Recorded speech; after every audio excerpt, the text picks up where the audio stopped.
Hello. Assalamualaikum. Good afternoon. Welcome everyone. And we will start the session in 5 minutes later, in 5 minutes time.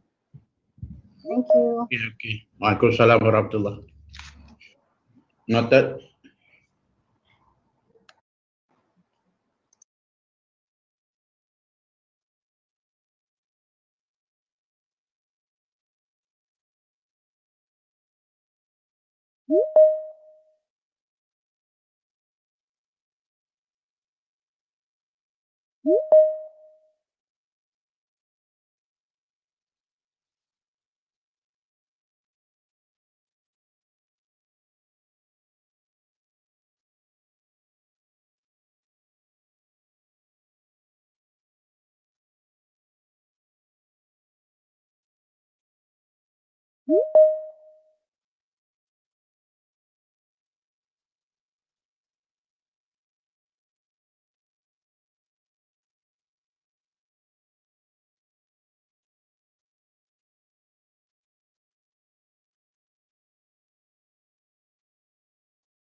Assalamualaikum and a very good afternoon to the Honorable Associate Professor Dr. Muhammad Ismail Matsayed, ATU-Net Executive Director, the distinguished speakers, Professor Technologist Dr. Uda Hashim, Director Institute of Nano Electronic Engineering, Universiti Malaysia Perlis, UniMAP, Dr. Sharul Tazrajiman Haji Tajuddin, Assistant Professor, School of Computing and Informatics, Universiti Teknologi Brunei, UTB, and also with us, Dr. Nico Azhari Hidayat, Head of Department of Engineering from Faculty of Advanced Technology and Multidisciplinary, Universitas Airlangga, Surabaya, Indonesia.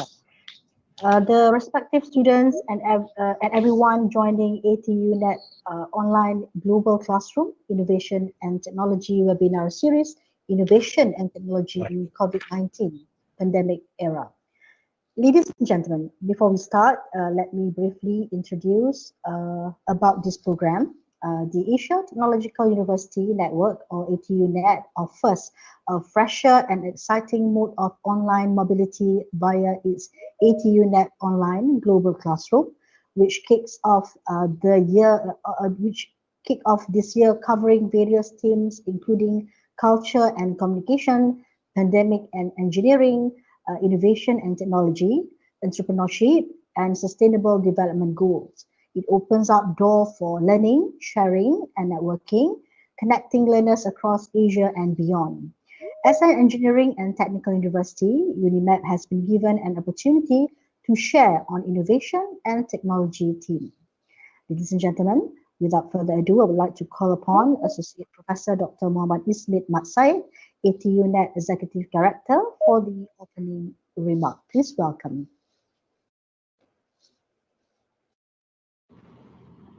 Hello, Assalamualaikum.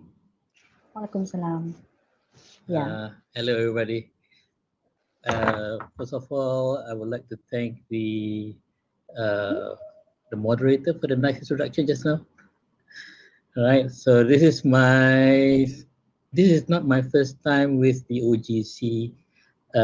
We had a few OGC before this, but just allow me to say that it all started way back in April when I had a meeting with a partner in Japan, and we had an online meeting. It was in the midst of the lockdown back then, and that was the time when we thought of like we can conduct something, my students and her students, we can combine our students in a global setting, in a global online setting.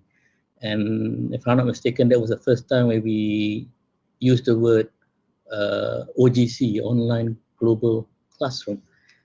And now I'm very happy to see that this OGC has expanded. Now that ATU-Net is using OGC as one of its platform. And This is very important because I think despite the lockdown happening all over the world, student global learning should not stop. We may not have student mobility physically happening on a campus, but I think it can still go on beyond just beyond the physical mode. And it's ironic that the pandemic has actually shows us what we need this kind of activity. We need this kind of internationalization. We need to develop to teach students who understand global phenomena. We need to show them how not to be xenophobic and too culture bound. And we need to prepare our students to work with colleagues around the world to address global crisis in the short term and contribute to the long-term solutions through research and advance of knowledge. We are now, of course, in the new norm. People think of the new normal as the SOPs, the temperature scans, and the mice jatras. But I think the new normal has a deeper meaning. The new normal is about the sharing of knowledge, ideas, and experience, just like what we are doing now at the OGC. It's about giving and being generous. And for me, especially, or for us in general, in the field of internationalization, it is about a new realization of the importance of unity and alliances that cross the border of nations. It's about overcoming language, culture, religion, and also economic barriers. And this is where I believe ATU-Net is a platform for bringing people and academia together to solve common problems. So I think this OGC and the ATU-Net is a wonderful thing.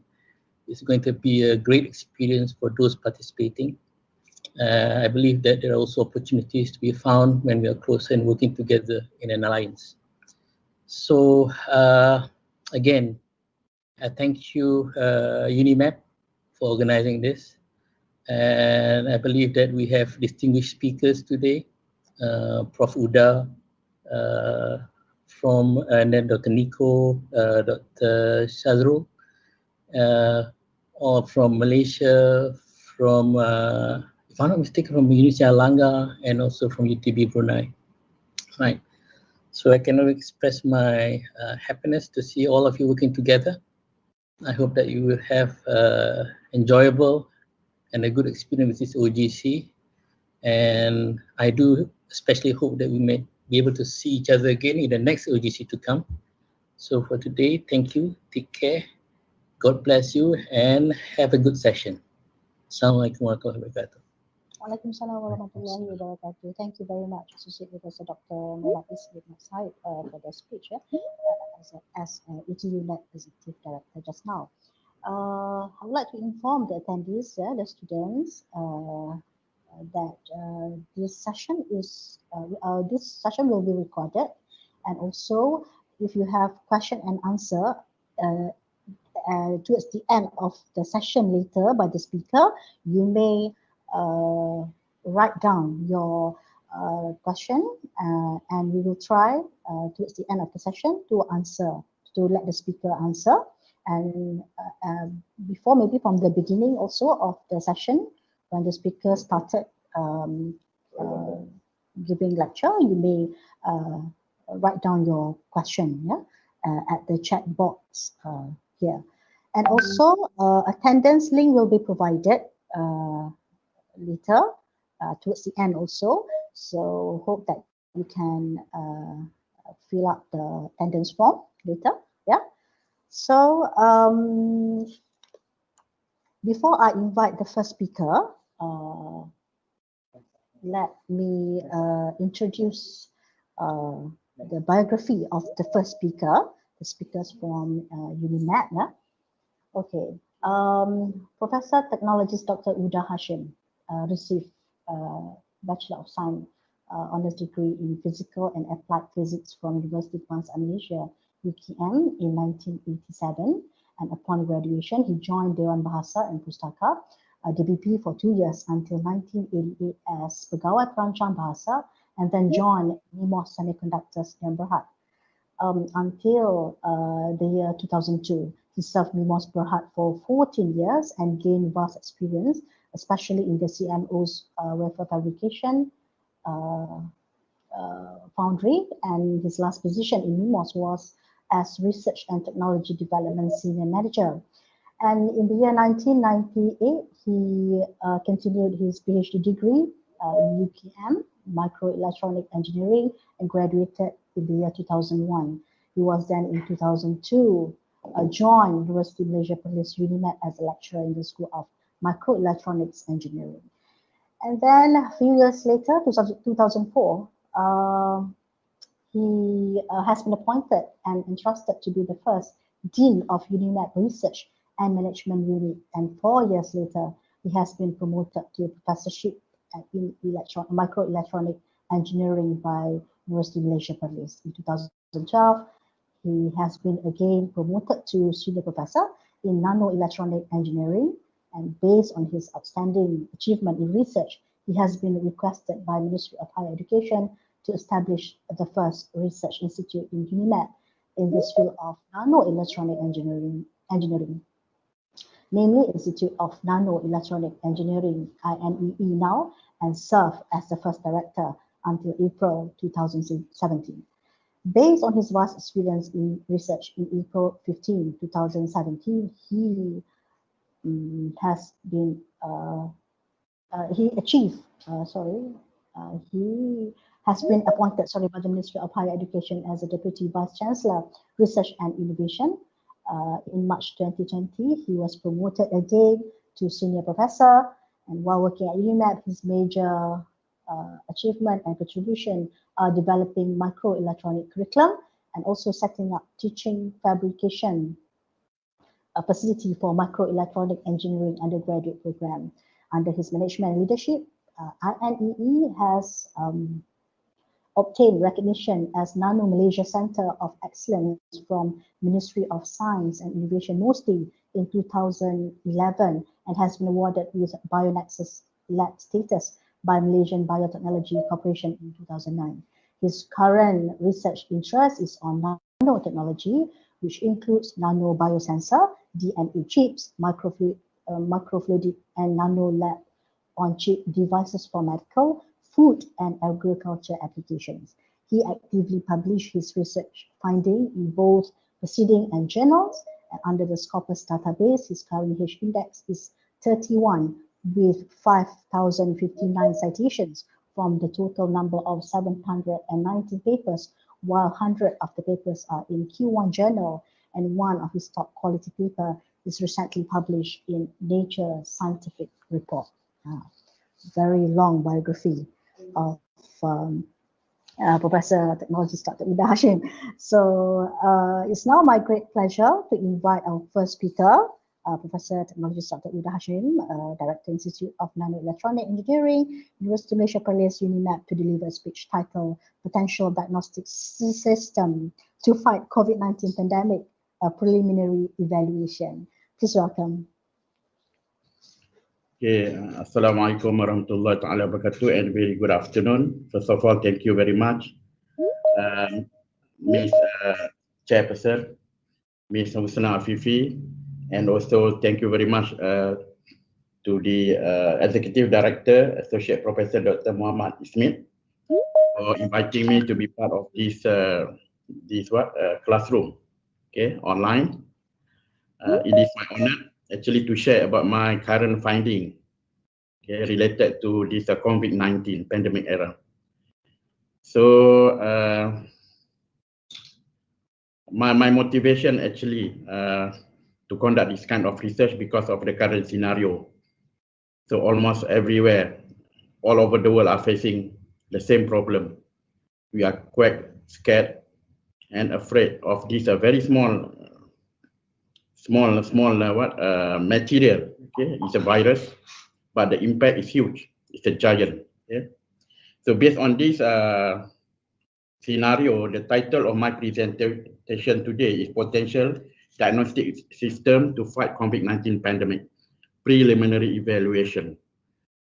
So I'm actually at this point of time, I'm ready to serve the community, to serve the Minister of Health. Okay, I'm now waiting their call to be part of the frontliner, basically. Okay, so everything are already arranged with the ministry, just waiting for the call.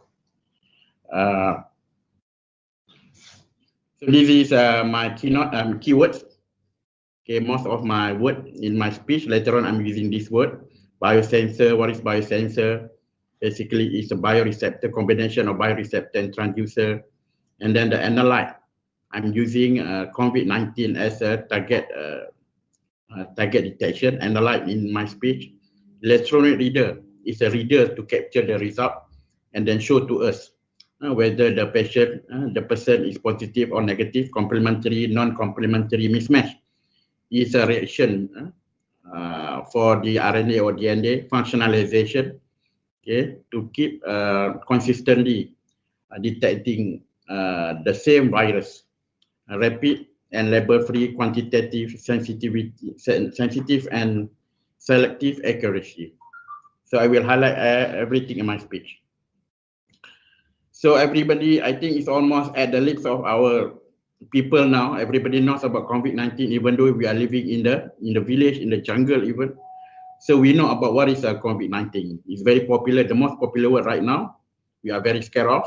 It's very dangerous. So we have to follow the SOP, okay, by the Ministry of Health. So for each and every country, at the present moment, looking for vaccine and rapid diagnostic kit. So these two things is very important for the survival of the country. Okay, at this point of time, we are looking for the vaccine. At the same time, don't forget about the diagnostic kit. So we need to have a rapid diagnostic kit with very, very cost effective. Okay. So I'm focusing my speech on the rapid diagnostic kit. It's very important, especially we also anticipate a new generation of a disease. Now we have a COVID-19. Probably due to the mutation, it can go to COVID-20, and this is because of the genetics, okay, changes. The reason why I'm working on this research, firstly, because I want to help the doctors as well as biotech scientists, just to help them. Finally, they can design the right drug, the right vaccine, and also for the doctors to diagnose the patient fast so that they can act on the patient, just to make the patient happy and healthy. With respect to diagnostic device, previously or currently, everything are lab-based. Require expertise to interpret the result. It's very manual, human error we cannot avoid. And then very time-consuming. It's a label-based. So we have to process the sample, the sample that we receive. Okay, secure. And then we cannot do the diagnosis immediately. And then we have to do it one by one. It's a single detection, high volume, of course, expensive, and so on. So this is what happened when we go to the hospital for the medical checkup. The doctors, the nurses, they will take our blood, few tube, sometimes just to check our blood level. Okay, it's very small, but they take a huge, because this is the requirement. They need to use a huge volume of sample for their detection. So based on that scenario, the current demand, the world current demand, basically we need a rapid, label-free. So we need to prepare the sample. We just take the sample and then drop on the device, and then the device will tell us the result. Okay, must be very rapid, immediately. Must be very sensitive and selective, handheld, so that everybody can have automatic data interpretation. In situ, we can do it at the site. No need to bring the sample to the lab and transfer to another lab. Okay, so this is time consuming. IoT is another thing. So the device can transfer the result, the data live online through smartphone. Low volume, just a single drop of blood. Multiplex, we can do the measurement simultaneously. Okay, simple processing, affordable, low cost. Okay, so this is the issue. We have to take respect to this diagnostic system. Say the time span must be rapid, selectivity must be very specific. In my device, I'm using RNA as a probe. So it's very specific. We are based on the genetics sequence. Okay. Okay, the genetic sequence. So they are very specific for the bioreceptor, and then the sensitivity is very high. This is because the device, the transducer that I'm using, is at the nano level. Okay, the smaller the better in terms of the sensitivity. So normally when we discuss about the sensor, people will ask us about the sensitivity and selectivity. These two words will reflect to the accuracy. Okay, how much is the accuracy of the device at the moment? So the requirement by the KKM, the Minister of Health, is 85%, but very difficult to reach until 85%. What they have now is 82.5%. It's good enough for the current demand. Must be portable. Okay, it's a handheld, multiplex, and then everything are qualitative, meaning that we don't require any expertise to interpret the data. So each and every one of us, if by having this device, we can interpret by ourselves. So this is another problem for the diabetes patient. What I'm trying to say here is, in research, first of all, we have to understand, okay, about the problem. This is a problem among the diabetes patient. Okay, we are not only diabetes patient, almost everybody, especially for the man. We quite scared, we quite phobia, fear with the blood, with the needle. Actually, we try to run away. The strategy in my research, basically, so I'm moving from invasive to non-invasive by using blood, and then move on by using urine, and then saliva and sweat. So in what I need to do as a researcher is just to improve the device from just a sensitive to a ultra high sensitive. Okay. So this is my strategy basically. For this diagnostic system, there are three components that we have to do simultaneously. We have to improve simultaneously. One is the sample, the other one is the kit or the sensor, the third one is the electronic reader. So the sample at the moment is a lab-based preparation. We move to the kit-based preparation, and finally, it's a very novel approach is lab-on-chip preparation. Everything are prepared on chip. Okay. For example, you want to do the DNA extraction, everything will be done on the chip. And then the kit moving from antibody aptamer to RNA DNA binding. So this is the most ultimate binding by using RNA DNA. So this is the best detection is based on the genetics. Same thing to the reader. From analytical measurement lab-based system is very bulky. And then we move on, do some modification electrical mechanical system, and then finally low noise electronic reader. By having all these components simultaneously, integrate all of them, now then only we can have a novel solution for future application. So this is my solution. This is my reader. Okay, medical diagnostic device for COVID-19. So comprising of two components basically. One is the reader. It's almost, the principle is almost like a glucose meter. If we are very familiar with glucose meter, this is almost like that. Okay, what we need is a reader and also the strip. So the sensor is almost like a strip. The novelty part for the whole system is the sensor. Okay, and then this is the interface where we load the sensor, and then the data can be transferred through IoT capability to the smartphone. It's a live transfer. Okay. It is very important, especially for the doctors. They want to know the situation, especially outbreak situation. They got certain percentage, for example, 50%, 50%. So if the calculation more than the threshold, so they will consider outbreak, the doctor will take the action. Okay. The authority will take the action. They will go to the site, they will send the asset, the doctors will handle everything, so on. So this is also very important. So this one is a sensor. This is a platform. This is a lab on chip. By dropping a sample at one point, it will go to the 3 point of care, okay, for the measurement. It's very systematic, and then everything will be very equal to avoid any contamination, cross-contamination, as well as human error. So this is biosensor. As I mentioned earlier, biosensor comprising of two components, bioreceptor and transducer. So bioreceptor we translate to reflect to selectivity. Okay, selectivity. Transducer we reflect to sensitivity. The smaller the better. So for my research, the first thing that I have to solve is the operating current must be as low as possible, because this is electrical based. The DND they are very small. The size is about 2 to 5 nanometer. Okay, 2 to 10 nanometers.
Saya cakap.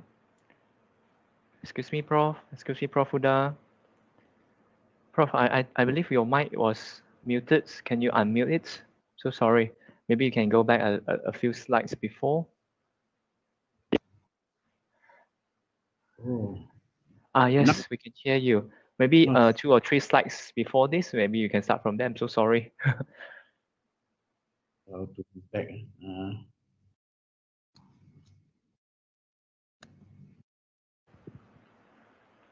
All right, maybe here. Yes, until here we were. All right, back So to you, this Prof. is the solution of my for this COVID-19 detection. Okay, so I developed this device to detect specifically the COVID-19. Okay, it's rapid and high accuracy, comprising of two components here, sensor and also reader. So sensor and a reader. So the novelty part is the sensor. What I need to do just to functionalize the sensor for COVID-19 detection. Okay, both of them is already patented, and then everything. So what the reader will do just to convert the biological reaction into electrical signal. Okay, and then convert it to numeric. Okay, so we know by looking to the screen, we know whether this is yes or no, positive or negative. So it's almost like artificial intelligence, okay, AI, in this development, and also we can transfer to the smartphone, okay, through IoT capability.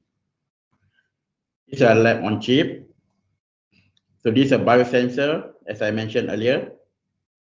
It's a biosensor. It's a combination between two components, bioreceptor and transducer.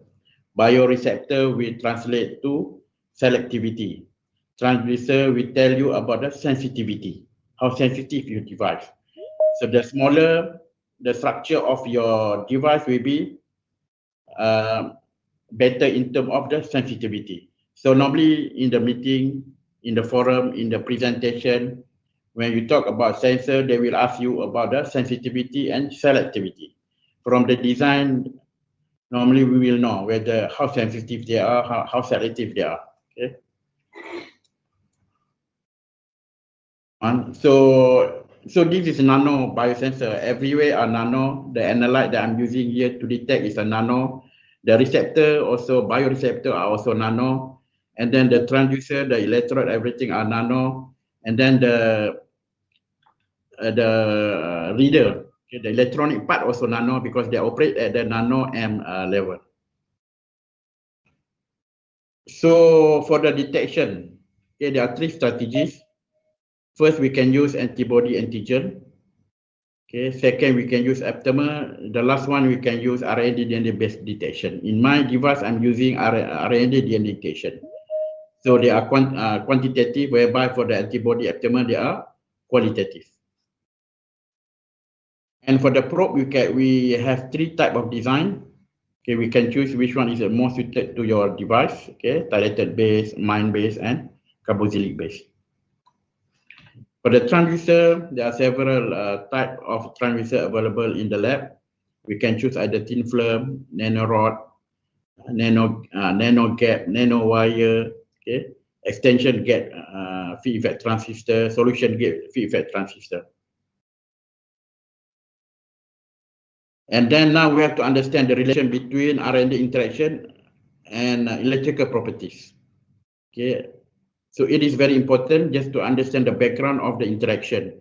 So DNA, RNA, when they interact, they will cause a complementary mismatch and non-complementary. So these are very basic principle of the biology. So when the pairs are similar, so they will complement, fully complement. Meaning that if they are coming from the same species, they will complement. All the pair will be complement. If they are not 100% complement, they will call as a mismatch. Some are complement, some are not. Okay. For example, like us in the sibling, as a sibling in the family. Okay? In general, we are almost similar, but we are still different from one after another. Okay. And then another example, for like foodborne pathogen, okay, bacteria, E. coli, Salmonella, Listeria. Okay, at protein level they are similar, but when it comes to the DNA level, they have some slightly different between them. Non-complement, they are totally different. Every one of the pair is not the same, so they cannot mesh. Okay, what will happen? So they will basically, from the physics standpoint, so when they are complement, they will introduce a lot of electronic clock, a huge of electronic clock. Okay, actually they are very small. If we look under the under the modeling, okay, after I did my modeling work, so we found that they introduce a lot of clock. This is a basic principle. Anything that touch each other, they will introduce the electronic clock. Okay, if they are mismatched, they will introduce not much, but there are still some. As compared to the non-complement, none of the electronic clock is introduced. This one actually is an electronic clock from the probe. It's not from the interaction of the RNA. Okay, from here we capture this electronic clock and then we turn into electrical signal. I'm not looking at the changes of the colors, okay, changes of the optical, spectrophotometric, but I look at the changes of the electrical properties. So when we drop the sample on the device, actually sample contain of several RNA. Only RNA which is matched with the probe will be complement. The rest they are not attached to any probe. Okay, they will float all over, and then they will block by blocking agent. Okay. So this is how to functionalize the device. First of all, before you go for the testing, we have to functionalize them so that they can go for a specific detection. There are two main steps here. Okay, one, you introduce the glue or the linker. The next step is just you introduce the probe. Then the device is ready for detection. Okay, and then for the testing, we just drop here. We just drop the sample and then we measure. Okay. So this is a functionalized IDE. These are before, and then this one is after. You can see that we can look at physically the difference. In my research, since I'm interested only on the electrical part, so every stages I will look into the electrical properties. So when initially at the device level, before anything happening, I will measure, look into the electrical, and then after I drop the linker, I will measure the electrical value, and then finally when I introduce the probe, I will measure another value. So we can see here the value are different. Okay, but they are still small. It's a nano M, very, very small, nano M level.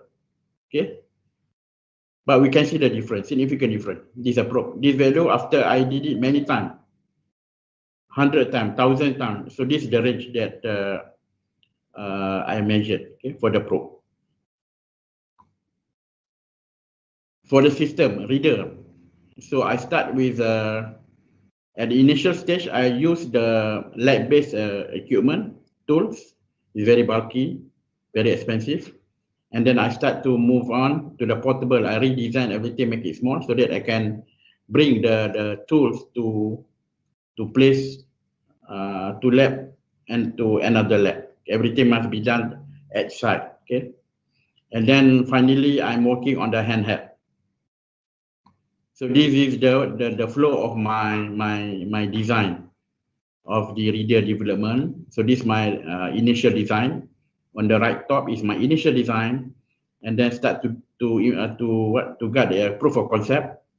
Okay, by using final project just to do something, just to understand concept, and then finally move on to have lab-based electrical measurement, and then understand the problem here and there. Finally goes to the number 3, and finally, so this is number 4. Okay, so I take I think several years to develop until this level. Okay, the measurement protocol is very simple, very short. Let's say we swap the sample from the nasal and also from the oral. Okay, and then this sample I have to extract. So I have to extract, okay, using then RNA extraction, and then after extracted, I just take the sample and drop to my device, and then just press the button. This 6 button here, and then I can see the result. So that we tell us whether the patient is yes or no. Yes meaning that the patient is positive. No is a negative. Okay, as simple as that. Everything will be transferred to the phone, to the smartphone. So this one is a selectivity. I want to check how selective is my device. So I will have two different sample. One is complement. So meaning that this sample contain COVID-19, and then this one is some sample without COVID-19. So this is a synthetic sample. Okay, these are synthetic sample. It's no problem. You see here, if I drop a complement the sample, so they will show a result significantly. And then if I drop the non-complement, meaning that the sample didn't contain the targeted sample, so the result almost similar to the probe. Okay, as I mentioned earlier, if a non-complement means nothing, there is no electronic cloud is introduced. They will fall at the probe reading. Okay. Same thing again and again. I will repeat many times so that to see the repeatability. Okay, so this is the repeatability. Okay, for the result, it's very close, similar like a previous one. So this one is a sensitivity. Okay, just to check how sensitive is my device. So what I did, I just take a sample and then I dilute. From there, there's a calculation that has to be calculated. So I started with 100 micromolar, and then reduced to 10 micromolar, 1 micromolar, 100 nanometer, 10 nanometer, and then 1 nanometer. Okay, I stopped at 1 nanometer because most of the PCR, their sensitivity, the most advanced one is 1 nanomolar. So I stopped at this level. Actually, I can go further down. So based on my experience, we can go down to 0.8 femtomolar. It's almost like detection of single molecule. Okay. So the reduction, the value of the current going down according to the decreasing of the concentration. It's very nice trend. So this one, the clinical sampling testing. So this is how I prepare the device. So I did it recently. I prepared the device, okay, and then this device is ready to be used. Actually, the longer time here is incubation. I have to make the the device dried naturally after I close this box, and then I wait for 1 hour to make the device dry. Okay, if I can optimize this this condition, the incubation stage, maybe the time span for this one much lesser. Maybe can do to 10 minutes, 5 minutes. But at the moment, I didn't do any optimization. I just leave it like that. Naturally, they will dry within 1 hour. Okay, that's why I mentioned earlier, to prepare this one, I need 2 hours. For example, now if I want to do the detection, so I have to prepare earlier. Maybe I want to start at 10 o'clock, start the operation of this detection. So at 8 until 10, I will prepare the probe. Okay, as many as required. And then this testing, drop the sample, okay, and then close up for 1 hour, and then measure. So meaning that my device only require 1 hour to tell the result. Only require 1 hour to tell the result, and then the result comes up here. So this is 3 things will could occur: complementary, mismatch, and non-complementary. So what we are interested on is a complementary. We don't want to have any like mismatch now. We go for the complementary. So this device is a hardware and software. We have a lot of algorithm to be included, embedded in the system. Okay, this is an example of my clinical trial. It's a real clinical trial. I did it in the clinical lab hospital. Okay, they provide me the PCR sample already with the result. So this the result of the PCR result from the clinical sample: positive, positive, negative, negative, negative, positive, positive, negative. So my reader also give the same identical result, similar result. Yes, yes, no, no, no, yes. This one come out from the reader, the machine, the device. Okay. Not only clinical result comes up, I only can have the electrical result. From here, we can see how serious is the patient. Let's say here is no, 24.2. They are very close to yes, actually. So this kind of people, they have to be quarantined, isolated at home for 2 weeks because they are already close. So we want to see the symptom. Okay. Maybe they are close to the symptom already. But at the moment, based on the current practice, the standard protocol, so they cannot identify the level of the patient, the level of the patient under test. Okay, they do not know what they have in hand is only yes or no, positive or negative. But the situation, they do not know. This another result, same thing also. So this one actually I got 100% clinical accuracy. And then this is second one, also same thing. I just take the negative sample, all give the negative result. Okay, and then I have this electrical value from my device, and this one from the gold standard. After I make comparison, the clinical accuracy is 100%. So what the hospital, the medical personnel interested to know is this one, the clinical accuracy. When I check my electrical accuracy, is about 80%. Okay, it's very good. Okay, that's why for the electrode we cannot avoid any noise. We cannot. We have to do this calibration very normal. Okay, this one I didn't do any calibration yet. Okay, and also this the number 4 trial. They also give the same result.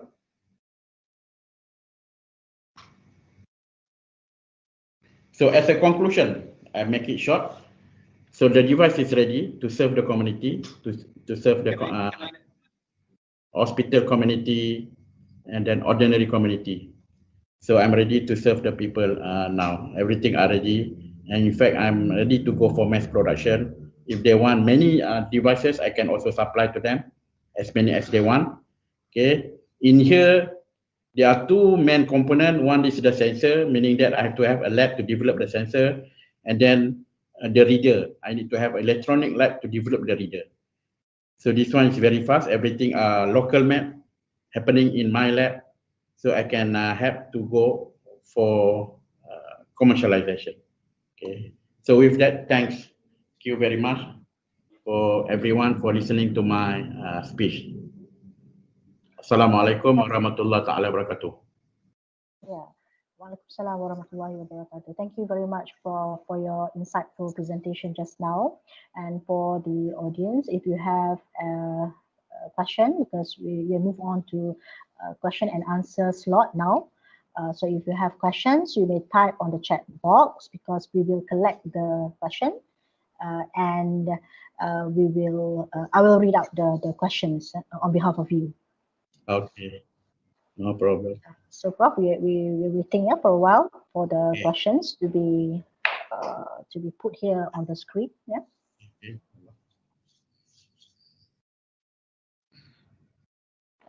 And for those who just joined us, we have already, or we can say that we have the participant from besides a UniMAP or Universiti Malaysia Perlis, we have also from University of Airlangga and also University of Technologi of Brunei. Yeah? The participant, or you can say the attendees from those universities as well. And also after this, we have another two speakers. Yeah, while waiting for the questions. After this, we have two speakers that will deliver the speech on different title. Later, we will have Dr. Shahrul Tazrajiman Tajuddin. Yeah, later the topic will be impact of COVID-19 on innovation and technology usage later. But as for now, we're still waiting for the question. Yeah, we already have the question. The question from Wahyu Fabrianto from University of Airlangga. The idea of biosensor is interesting and it's such kind of advanced technology. However, is there any specific condition where the lab on chip work effectively to detect the virus in a person in terms of reducing the invalid sample? Prof. Okay, so I can say my device actually rely to the probe that we immobilize on the device. So for this case, I'm using a COVID-19 probe. So they are ready for the detection. So this probe only look for the COVID-19 RNA from the sample. Okay, so they are very specific. Okay, specific detection, and then. For my case, that's why I'm not. I don't want to work right from the beginning. Meaning that I don't want to handle raw sample. Raw sample. Let's say after we start, this sample is very dangerous, and then I don't have the ethic to handle all the sample. So what I want is a extracted sample that goes to the PCR. So this sample I take. So I drop on my device, within 1 hour, I can show the result. Whereby the PCR is very tedious work because I'm working in the this COVID-19 screening lab already. Is very, very complicated. Sometimes the sample is inhibit. Okay, the job of this PCR to copy, to amplify, because the sample is inhibit, so they cannot amplify, they cannot copy. That's why patient or people who have to be quarantined. If you are quarantined in certain places, easier for the authority to go back to you and take the sample. That's why these people sometimes almost every day, okay, the authority, the medical team go to see you and take the sample from your side, because the sample, when they expose too long to the environment, it will inhibit, it will something like destroy. But my device is not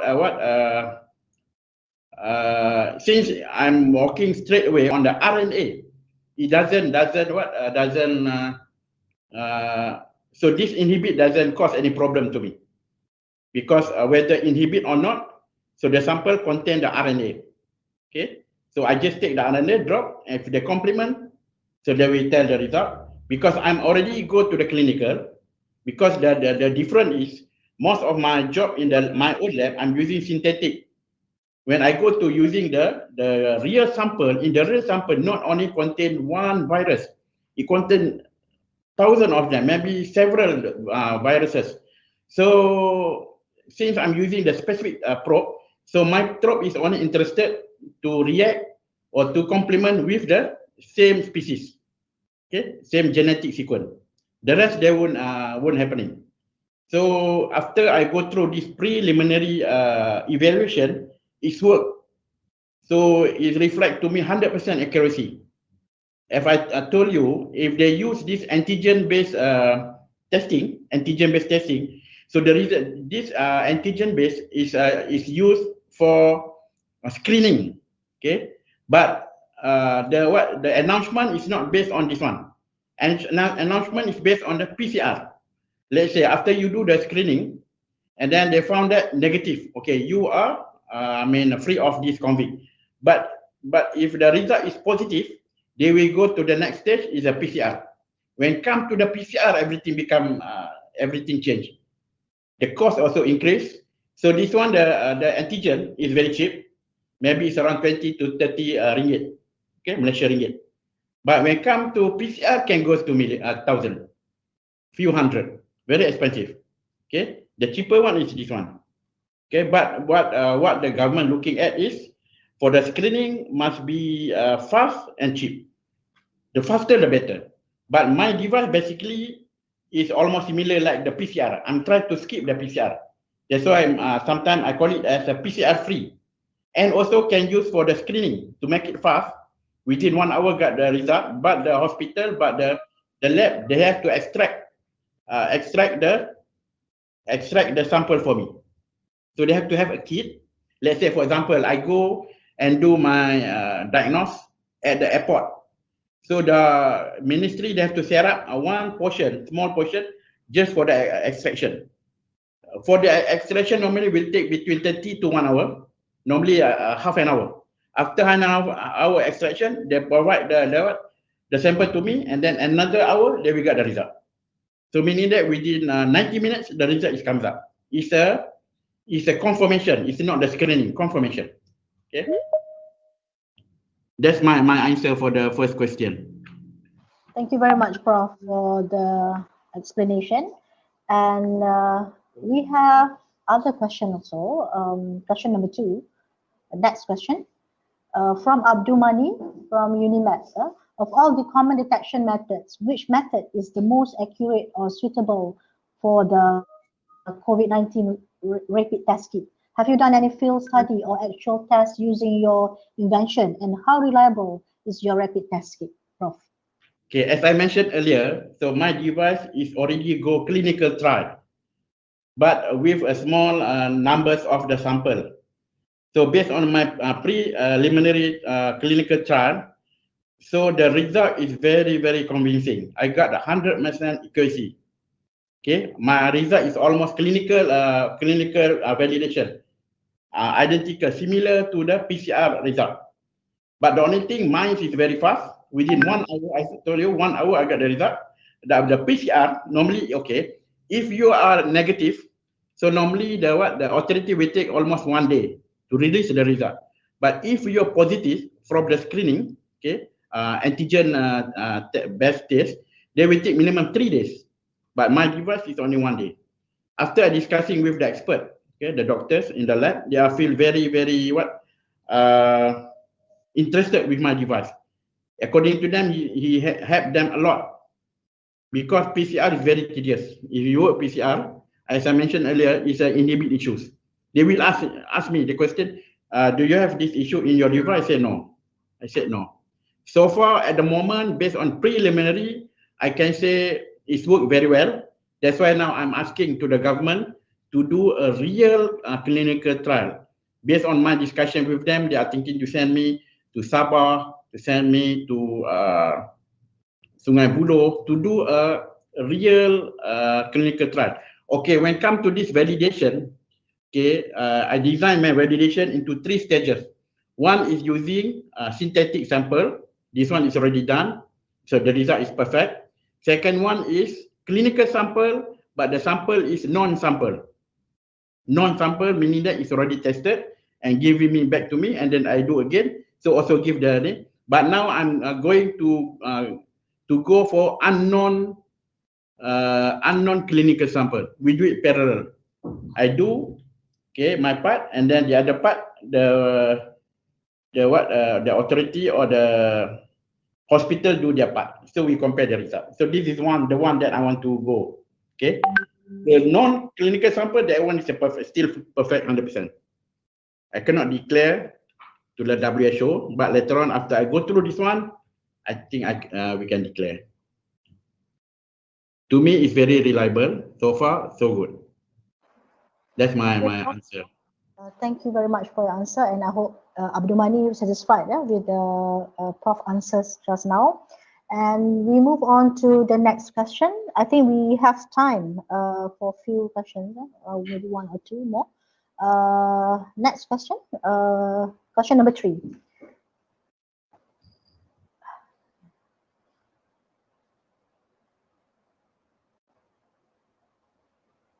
We're still waiting for question number 3. Waiting to be on the screen. Okay. This one is from our speaker, I think, if I'm not mistaken. Yeah. Okay. From one of the speakers, Dr. Sharul Tazrajiman Tajuddin, from Universiti Teknologi Brunei. What consideration have been taken to ensure hygiene, Prof? Okay. So that's why in my research, in my device, the microfluidic come in. So I try to avoid any cross-contamination. But again, as I mentioned earlier, I'm not handling the raw sample. I'm handling the process sample. So the extracted sample, because I'm still, I don't have the ethic to handle the raw sample. So due to this reason, I'm only handling the extracted sample. So the hospital provide me the sample. Okay. So actually, if the sample is already processed, it's not dangerous. I have several experience. I'm also last time I'm working in the Institute Cancer Negara. Same thing also. The doctor told me, you please don't handle this raw sample. It's a raw sample. You handle the process sample. Okay. And many places I already do this. I have 3-4 experience on the clinical trial, and also for HPV cancer in Hospital Serdang and so on. Yeah, I'm working together with them. Not I'm alone. Yeah, but it's not as tight as their procedure when they handle the raw sample. It's very tight. Yeah, it's very constrained. Okay. Thank you, Prof. Thank you very much for the answer. And we move on to the next question. Maybe the last question that we have for the first speaker. Question number 4. We're still waiting, because we already have the question with us, but we're still waiting. Question number 4. Okay. Last question. Okay, question number 4 from Ali Bawazir from UniMAP. We heard news on the false negative of the COVID-19 test kit on some individual, and the consequences were devastating as the infected was allowed to roam freely, spreading the deadly virus. So would your invention prevent that from happening, Prof? Okay. So at the moment, in the hospital, in the lab, there are 2 types of screening. Okay, they start with a screening.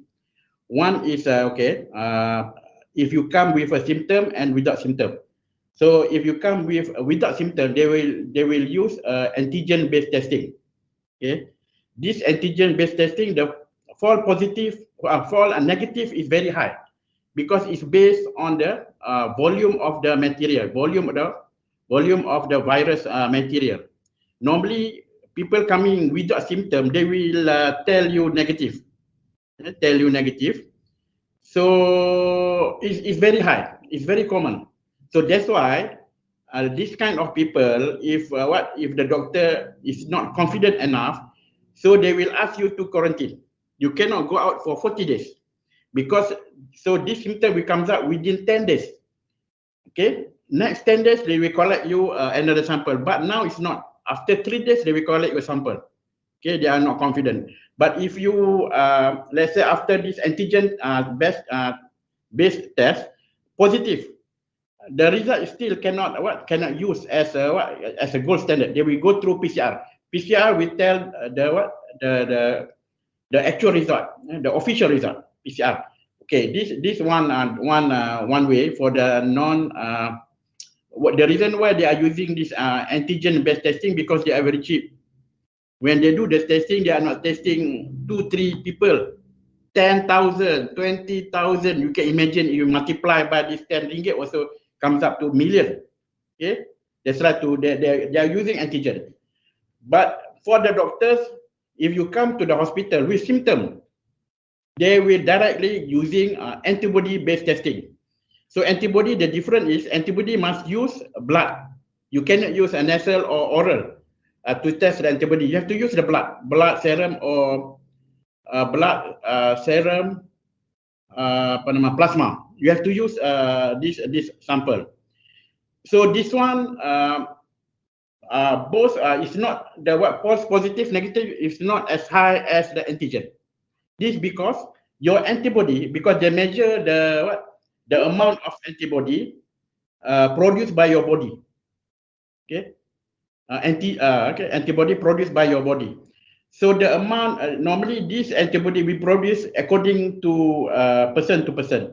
Some person they react very fast because their antibody very strong. Some person, especially the elders, the youngest, maybe those who have some penyakit, diabetes, darah tinggi, so they will react quite slow. Okay, quite slow. So they need time. These people, let's say, after you do the screening by using antibody, the result is negative. Okay, they will send you to quarantine. Okay, government quarantine camp, for example. You stay there for 2 weeks. You cannot run away because they still are not confident you are free of this virus. They still send you. But if you are positive, even though from this screening, they will straight to the hospital because they are using antibody. Okay. So they wait for another 2-3 days for the negative person, and then they will through PCR. PCR is a must actually. They will go through PCR, so they will take some time. That's why for those who are positive at the beginning, normally they will stay for the quarantine more than 2 weeks. If you ask for this experience, normally they will stay for 1 month, 40 days, because they will repeat many times. Different people, different reaction. Okay, so this is what happened to the hospital. They are very tiring handling all those people because of this thing. They have to repeat again and again. Okay, so this is what I can say at the present moment. Okay, thank you very much, Prof, for your elaboration just now, for your answer. I hope that Ali Bawazir will satisfied with the answer from Prof. So actually we have a lot of questions coming, so the overwhelmed question coming around this time, but we can only manage to answer only 4 questions, ask 4 questions, answer 4 questions, and hope that if you have other questions, you may put your questions in the chat box, you write there, and we hope that Prof can kindly answer the questions there on the chat box directly to the people who ask the questions. Yeah. Okay. Now we move on to the second speaker. Yeah. Thank you very much, Prof. Okay, just thank now. you. Okay, and we move on to the second speaker, and I would like to briefly introduce the second speaker, Dr. Haji Shahrul Tazrajiman Haji Tajuddin. Is an assistant professor in computer network and security program area of Universiti Teknologi Brunei, and he has 22 years of teaching experience and was working with the country first mobile provider. He specialized in human aspects of security and are well versed in computer networking. He has also organized various training on computing, networking, and security classes. His research focus is on compliance behaviors towards security countermeasure as well as cyber physical security. He is also the Director of Quality Assurance for the university and a certified assessor for AUN-QA. So it's now my great pleasure to invite our second speaker, Dr. Shahrul Tazrajiman Haji Tajuddin. from Universiti Teknologi Brunei to deliver speech titled Impact of COVID-19 on Innovation and Technology Usage. Please welcome. Hi, Assalamualaikum warahmatullahi taala wabarakatuh. Very good afternoon to all. Thank you to our moderator, Ms. Husna, for the introduction. Let me get, can you see my screen? I just want to check whether everybody can actually see the screen now. Is that all right?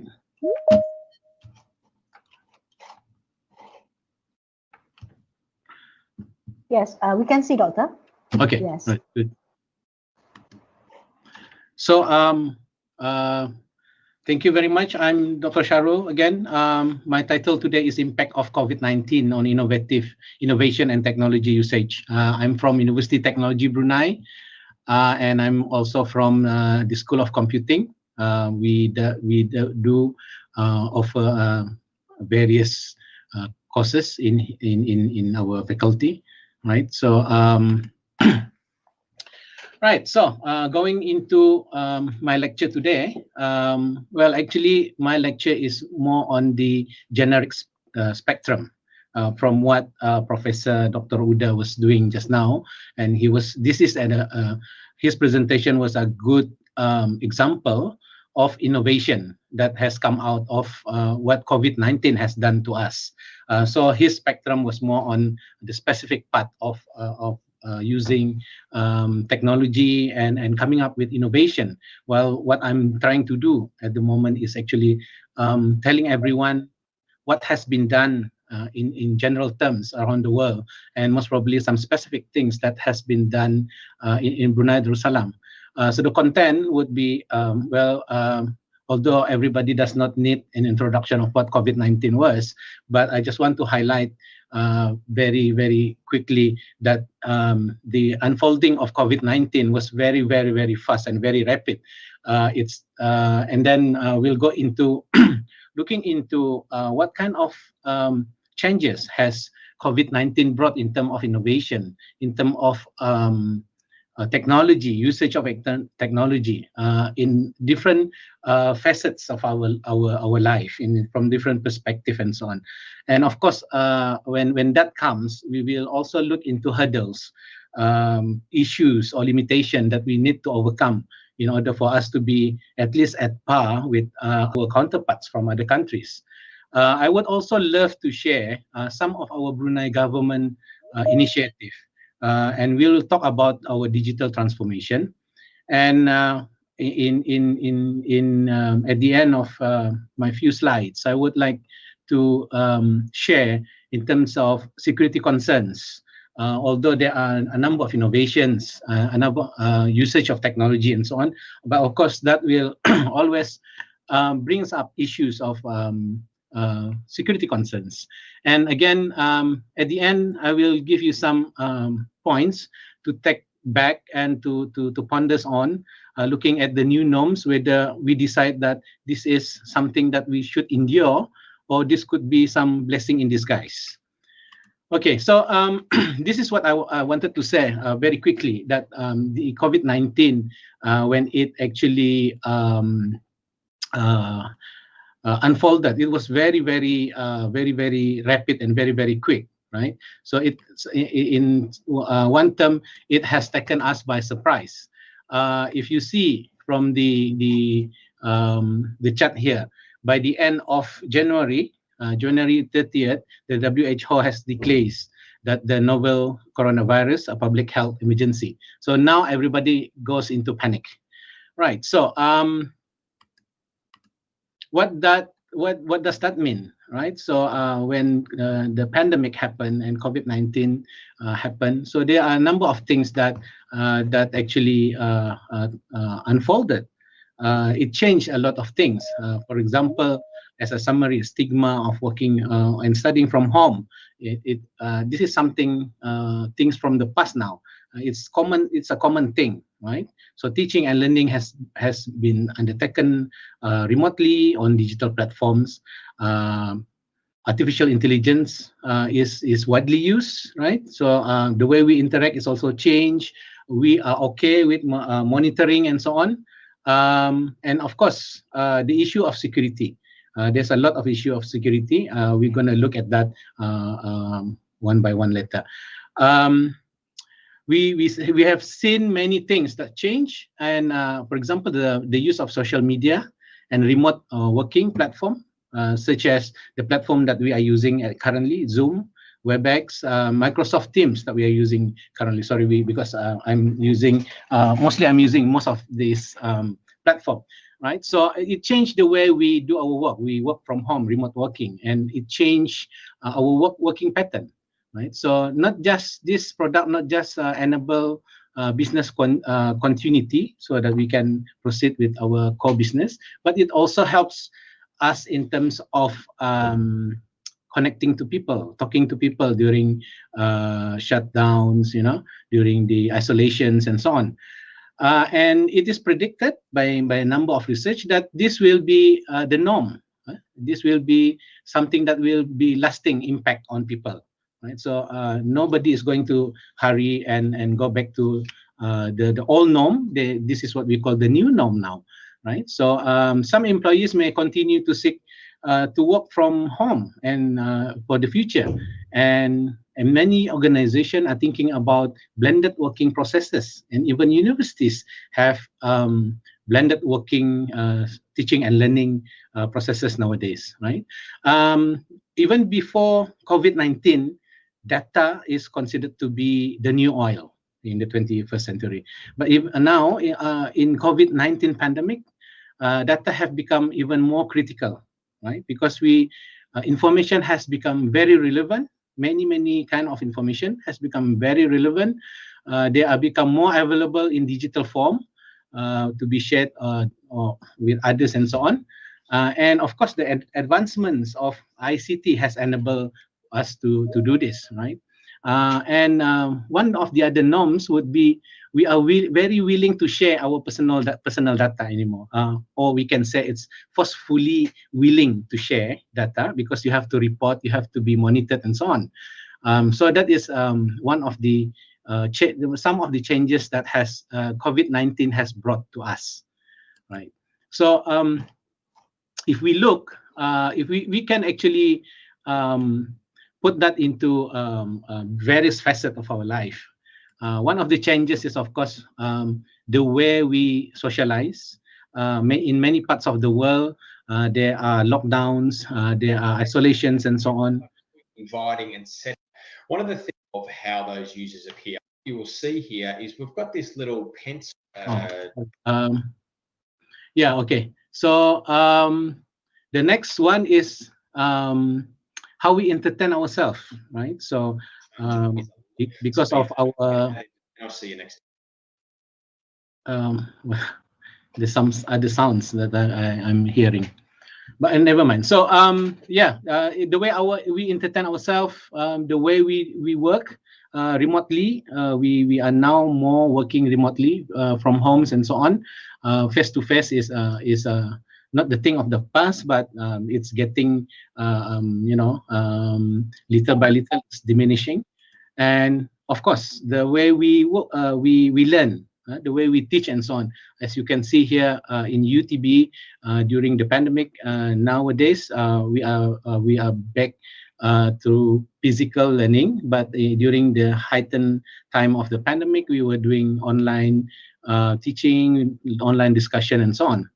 And of course, what is very, very obvious is the way we look after our health. Meaning that there are a number of new applications, new processes that are being introduced to ensure that we report to the authorities our health conditions and so on.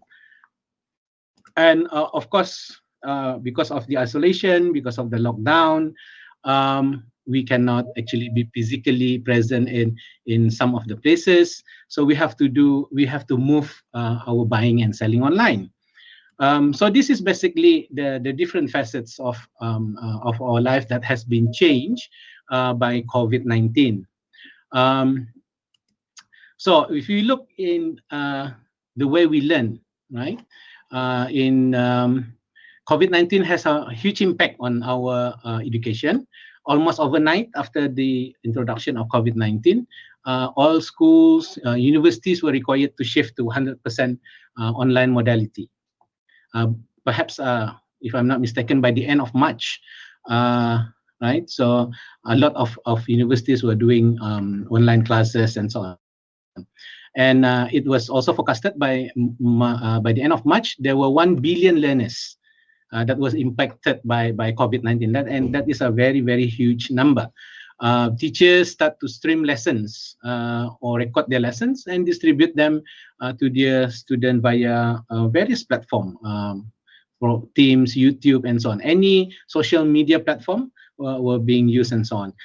In Brunei, one of the initiatives done by our Ministry of Education was to work with our radio and television institution to create educational content for various level of studies, and this was actually done in a very short time. And due to all of this, learning and teaching and learning were actually changed. The face of teaching and learning was changed. But Alhamdulillah, according to a lot of research, a number of research, you will find. I will share with you the research reference letter. Suggests that online learning has actually shown increase in retention, which is a good news of information. Learning online can increase retention of information, and most important of all, most students will take less time to understand and digest information that has been done online rather than the physical, right? And as you can see on my slide, it shows the number number of investment in educational technology around the world, which was predicted in 2019. It was 18.66 billion, but throughout the COVID-19 pandemic, by 2025, it was predicted to soar at 350 billion. And this is a very, very big investment, and it's actually a very, very rapid things to do. And there are a number of concerns that actually arise from this. Of course, there are a number of challenges that was highlighted in research and reports regarding when we change our when we shift our teaching and learning modality from face-to-face to online. For example, the issues of setting up home environment online teaching and learning. So there are a number of reports saying that in certain parts of certain countries, it is very difficult for people to set up such environment. Of course, the way we teach will also be different. It is essential to explain how the session would be delivered. And we also need to have a set of expectation for students, because some students are quite new to this. Not all university or not all education or learning institution has experienced something. So student has to be explained on why this happened and so on. The other issue would be because we are a social being. As human, we are social being. We like to be socially active. We like to talk to people and so on. In many cases, when we do online learning and teaching, or even online conference, online meeting, and so on, the sociability part of it has been lessened or diminished, because sometimes we feel that we are interacting with the screen rather than interacting with the physical people. So one of the issues, one of the suggestions to actually curb this is actually to have, for example, having all the students to turn on their cameras before the start of the session, maybe for 5 to 10 minutes for open discussion and chat, so that everybody can talk to each other and build up that social environment. The other issue, the one of the main issue would be the teaching content burn is very, very high, because we tend to do more online. Most probably, as you can see now, in fact, I'm actually talking much faster when I'm talking face to face. So our delivery time of our content would be much faster, and compared to this is compared to physical face-to-face session, right? And student being far more efficient in their interaction during online discussion in chat room, for example, asking question as for example this our class today, people were very active in terms of asking question rather than if you do that in a class setting. Most probably this kind of setting is very good for introverts. Now, the next facet of life that has been affected by COVID would be the way we buy, the way we sell, the way we do commerce, right? So due to the restriction, many places has been locked down, and physical distancing has been advised. A lot of business are not able to operate normally. So what happened? Customers are not able to shop as normal, and people turn to actually online shopping. A lot of bricks businesses moves to click businesses, right? From brick and mortar, they are now online. They have their presence online, and through statistic, it is proven that business online are increasing day by day until now, right? And of course, BOPIS, buying online, pick up in store approach is also common. And in Brunei, this is quite popular now. Nearly every shop, every restaurants have their own drive-through. Drive-through are not restricted to fast food anymore. Every other kind of businesses are following suit. You can even buy your vegetables through drive-through. Yeah, and the business focus of what people are buying is quite different now. What people are buying online, if you can see from the slides, actually on the bottom part these are the things that has gone down.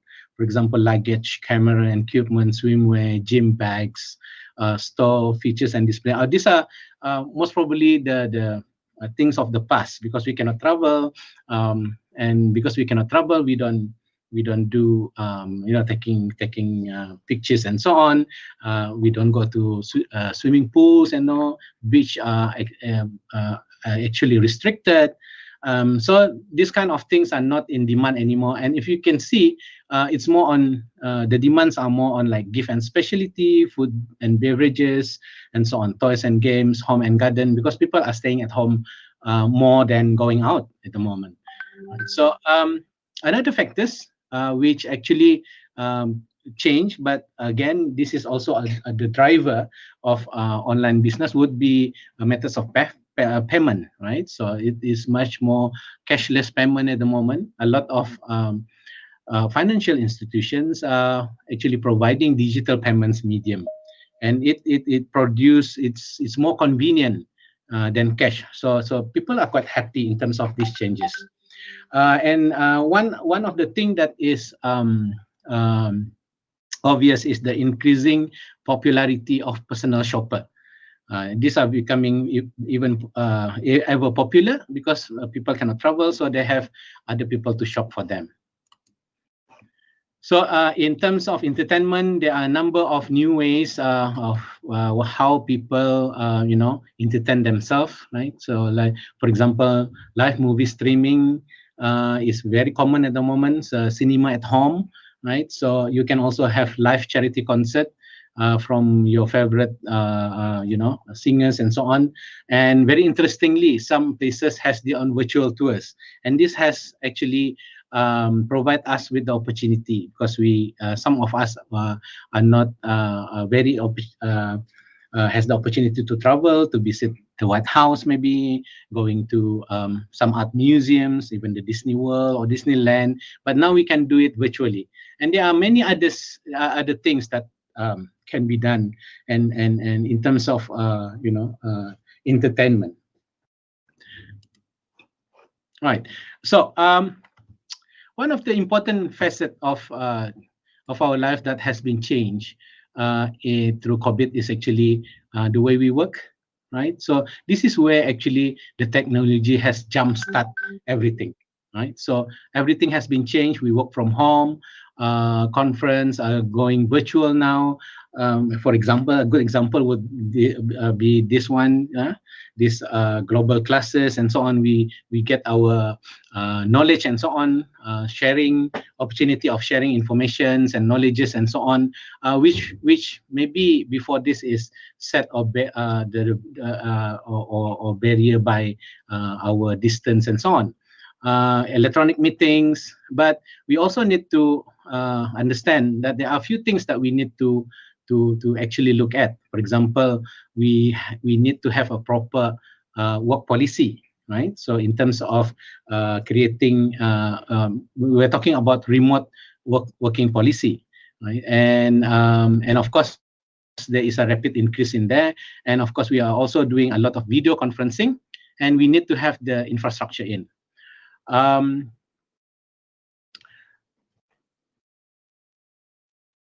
Right. So we need to also ensure that when people are working from home, they stay focused, they stay productive. So in this case, many organization has come up with different ways of monitoring their remote workers, right? So, and of course, they would also need to actually collect the information of the employee health and safety data. So yeah, so we are actually it changed the way we work, the requirements that we need when we go to work and so on, and we are now open to the global workforce, right? So most probably now we can hire because we can do our work from home. We can hire more qualified people from other parts of the world. Okay, we are not any more restricted by the geographical restriction.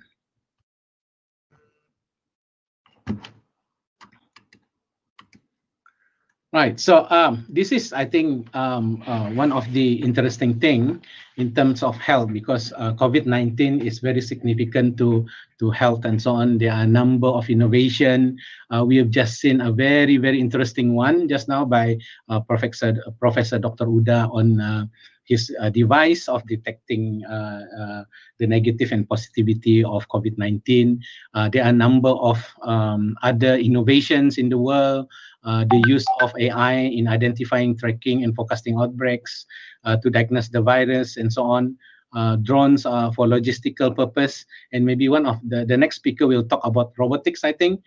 Deployment, and we see a lot of deployment of robotics in high-risk operations, for example, serving of medication and maybe servings of food and so on, so that people does not have to enter into the very risk area. And we have a lot of chatbots for information sharing, so that everybody is well informed on what's happening in around COVID-19 and so on.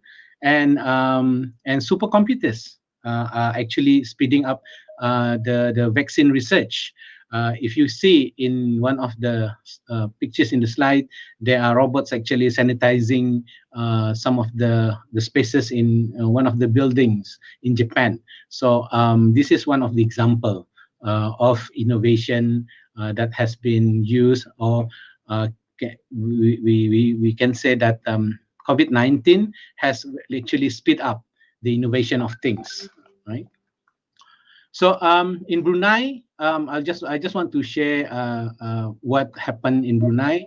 Well, it is one Brunei, what we call Wawasan. Our vision of 2035 is to be a digital nation, right? So, but I think because of COVID-19, that has actually speed up our process of doing designing implementations and development of digital apps, digital advice in Brunei Darussalam. So one of the things that was introduced is our Brunei digital health apps.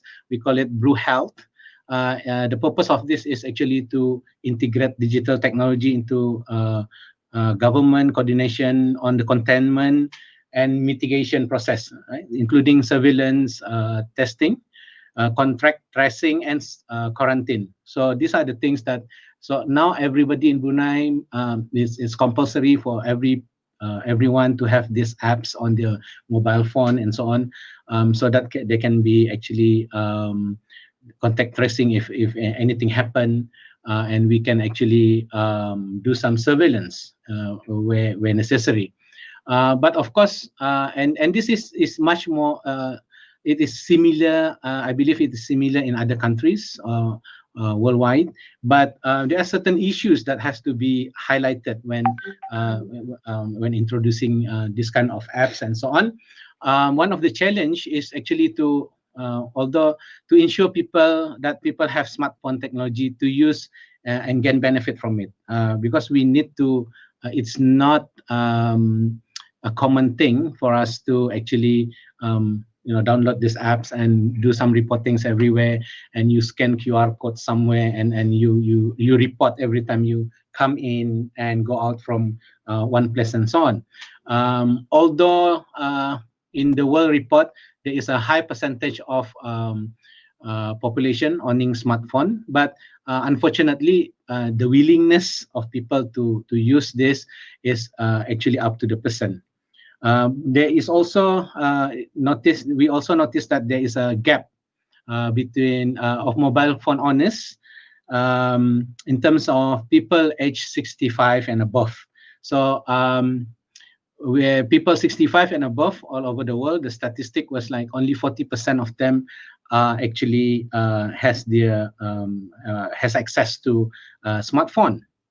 So there is clearly indication that a large majority of older and more vulnerable population, because they are the more vulnerable population, they would be disadvantaged because of this, right?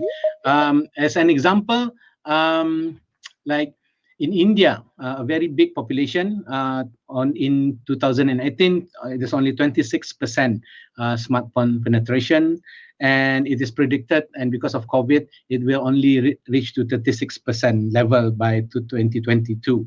And even in China, where this virus was first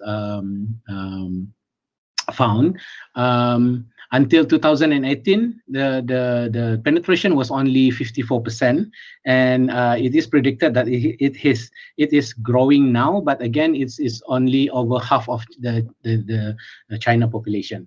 So there are this tell us that there are significant proportion of the population in the world which will be deprived of actually having relevant resources, right? So such as the apps and everything.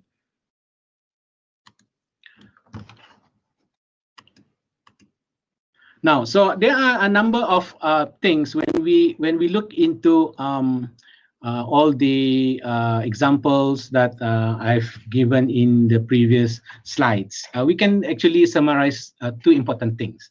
The first one is that COVID-19 has accelerated countries' effort to introduce and use digital technology, if not forcing some countries to embrace digital technology, right? So the second thing that we can summarize into is that the pandemic has provided opportunities for innovation in the use of technology, and again, this is done at a very rapid rate, right?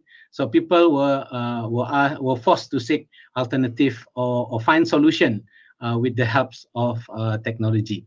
But despite the unfortunate impact of the pandemic into human well-being, we cannot deny that it has also brought some new opportunities for us, right? Particularly in terms of innovation and technology. But we also understand, we need to understand that some hurdles or limitation that we need to overcome in harnessing the power of innovation and technology. For example, technical limitation, lack of ICT infrastructures. Not all countries are built the same, and even in one country, there are most probably areas where they are not actually very rapidly built, and so on. Socioeconomic inequalities, the activation of mobile devices, Wi-Fi, and so on, access to Wi-Fi, GPS services, standardization issues, ethical and legal issues, and concern and voluntariness. This is what I mentioned in terms of using the apps, abuse of contact tracing apps, privacy, trust on information, our information, where they are being used and how they are being used, and so on. Most probably, some people might use this opportunity to discriminate some issues, and also the one of the hurdle is also interoperability of the systems, of the innovation, and so on.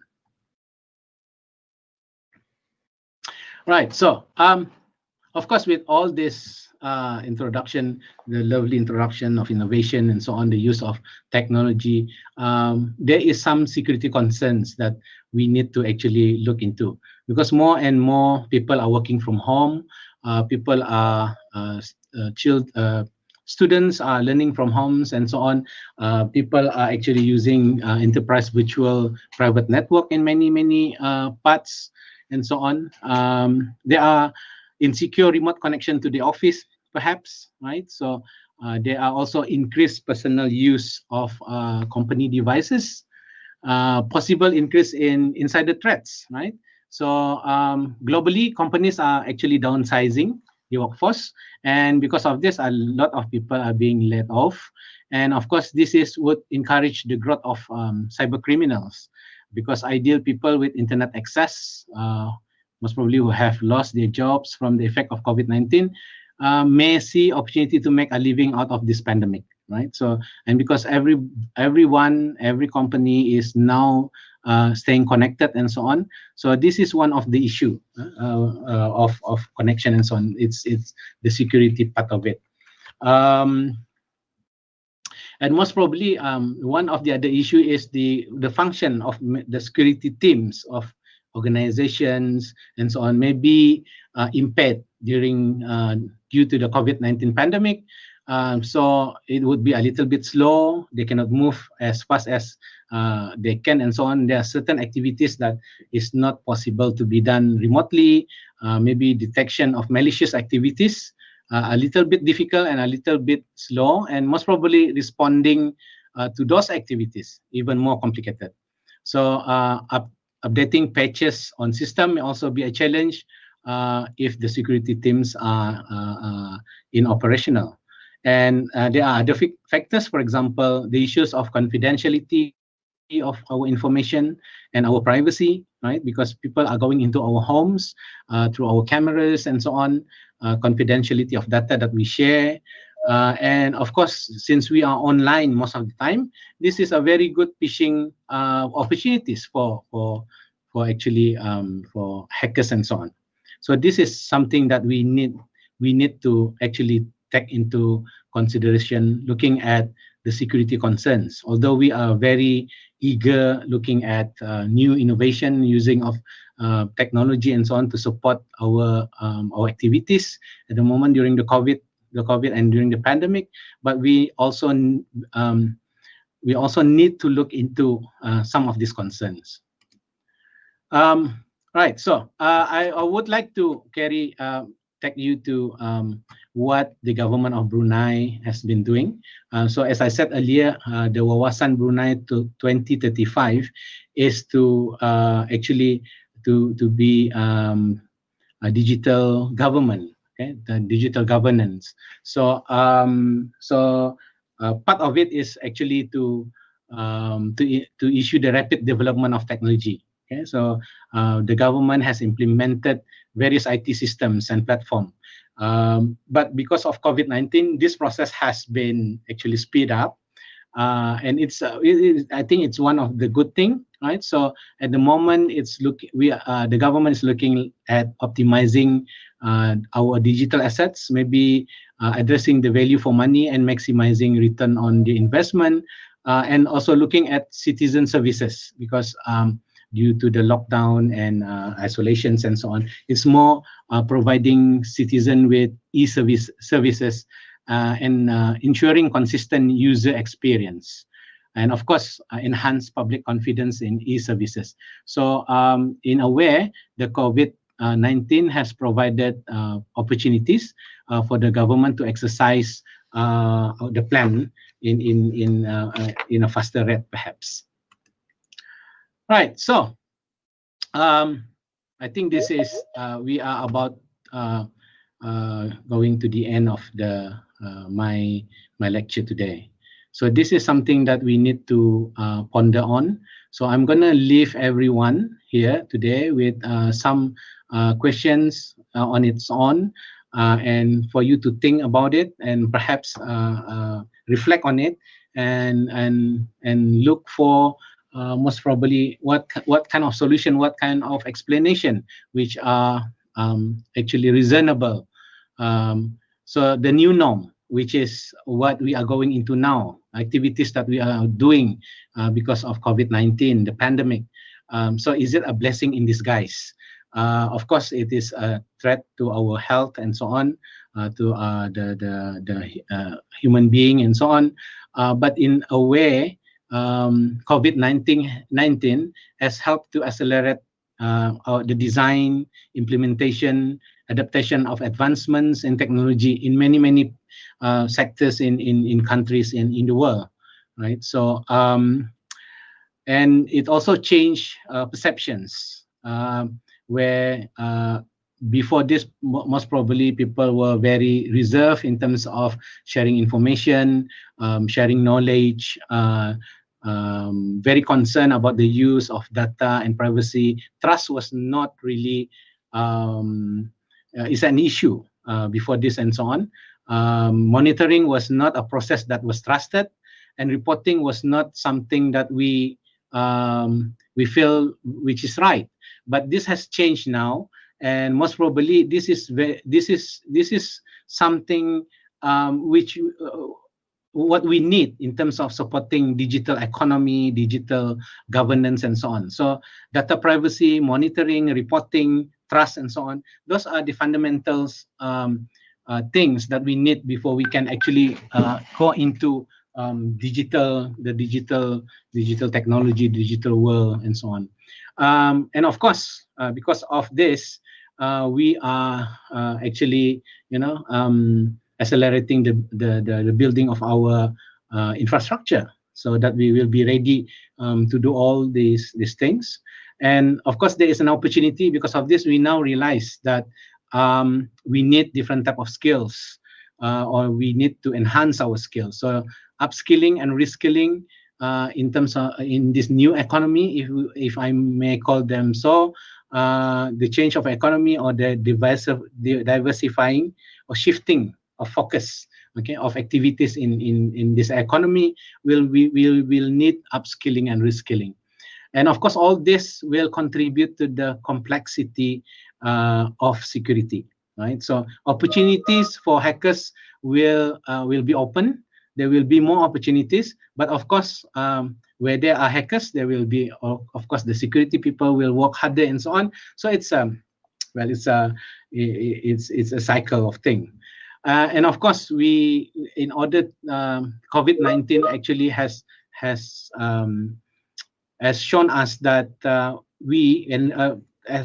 make us realize that we are actually a data-driven society, right? So data is the new oil, and the value of data has just been skyrocketed because of this. Information is everywhere. Information is vital. We cannot live with information, proper information, and so on.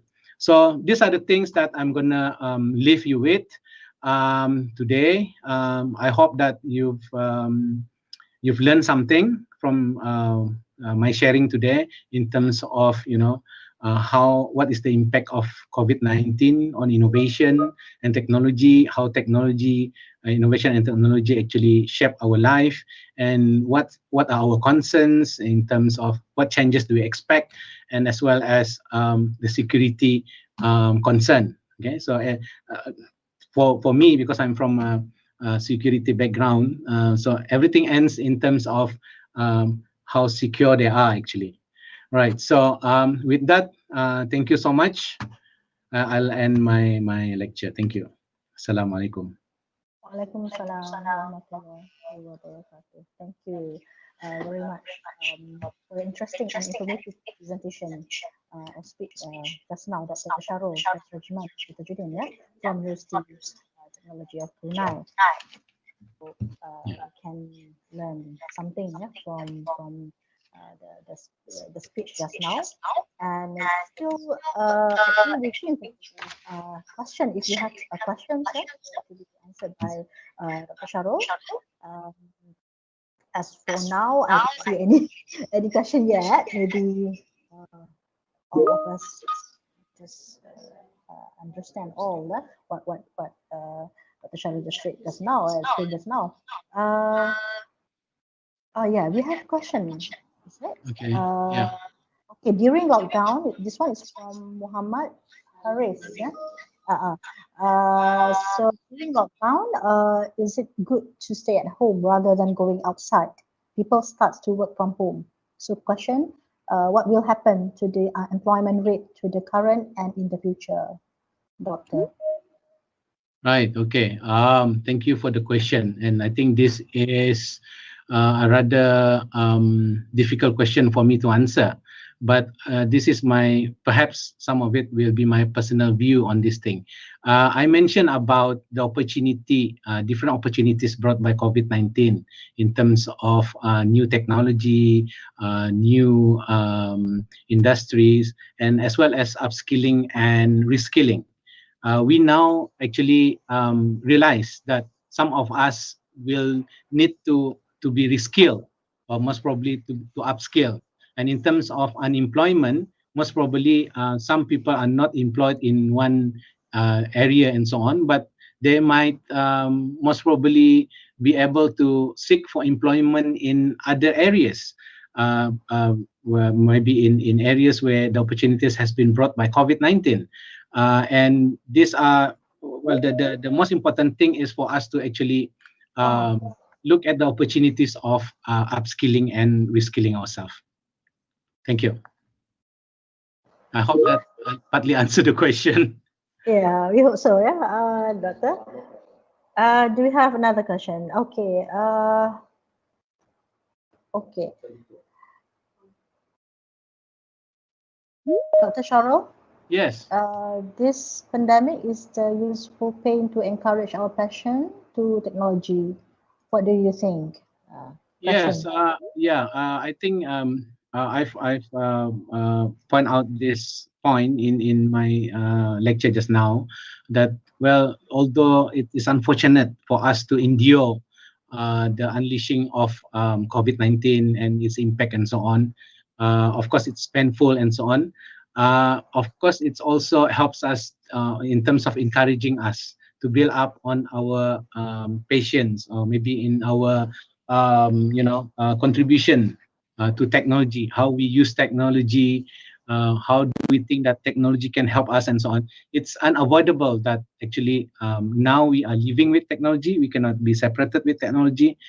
Technology will actually curve our future and so on. So it's one of the good thing, I think. Yeah. Thank you very much, Dr. Sharul. Thank you for your explanation, for your answer. Now the question keep coming, but due to time constraint, maybe Dr. Sharul can kindly answer in the chat box below. Sure. I will do that. So maybe answer directly to the people who ask the question. Yeah. Okay. Now we move. Thank you very much, Dr. Sharul, for your speech just now. So now we move on to the third speaker. And I would like to briefly introduce the speaker, because the speaker is already here. I can see Dr. Nico here. Dr. Nico Azhari Hidayat, he's a medical doctor from Udayana University Denpasar, Bali. And his specialization is on cardiothoracic and vascular surgery residency program, the Faculty of Medicine from Airlangga University. And in terms of the consultant,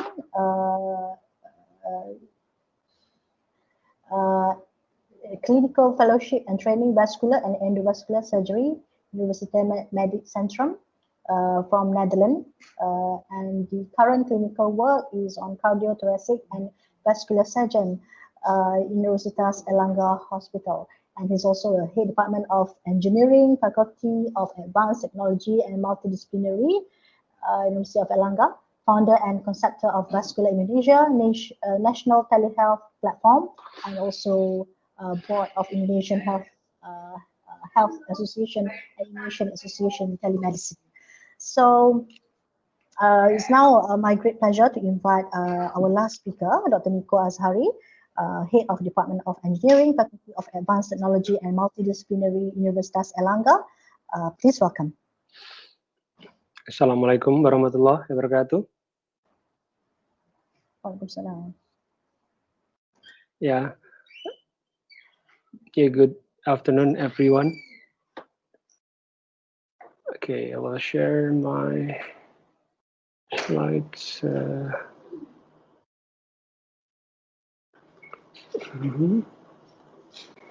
Yeah. Can you all see my slides? Yes, Doctor. Yes, okay. I can see. Yes. May I start now? Yes, yes, sure. Yeah, okay. My name is Niko Azhari Hidayat. I'm from Indonesia, from Faculty of Advanced Technology and Multidiscipline. This afternoon, I will share about the robotic services health assistant for pandemic disaster. Why I say this assistant, a robot until now cannot replace doctors, cannot replace nurses. They only assist. That's why we call them an assistant. And this pandemic disaster of the world, yeah, have been a problematic issue, yeah, and coronavirus now having burden on the world. I will tell at least 3 insights about the pandemic itself, about the technology I will tell, and also what is the background in it.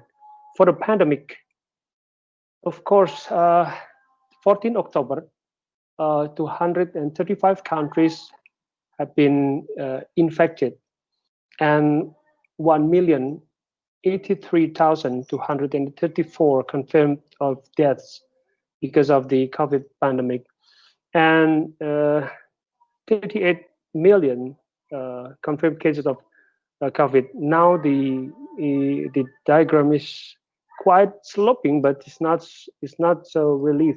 But if you see the COVID virus itself, we have to understand that we must understand how the mechanism of the virus can infect human. That's why there are the protocol of the health prevent from infection, such as hand wash, maskers and facials, social distancing, airborne and transmissions. And go back to the insights. I will now enter the technology.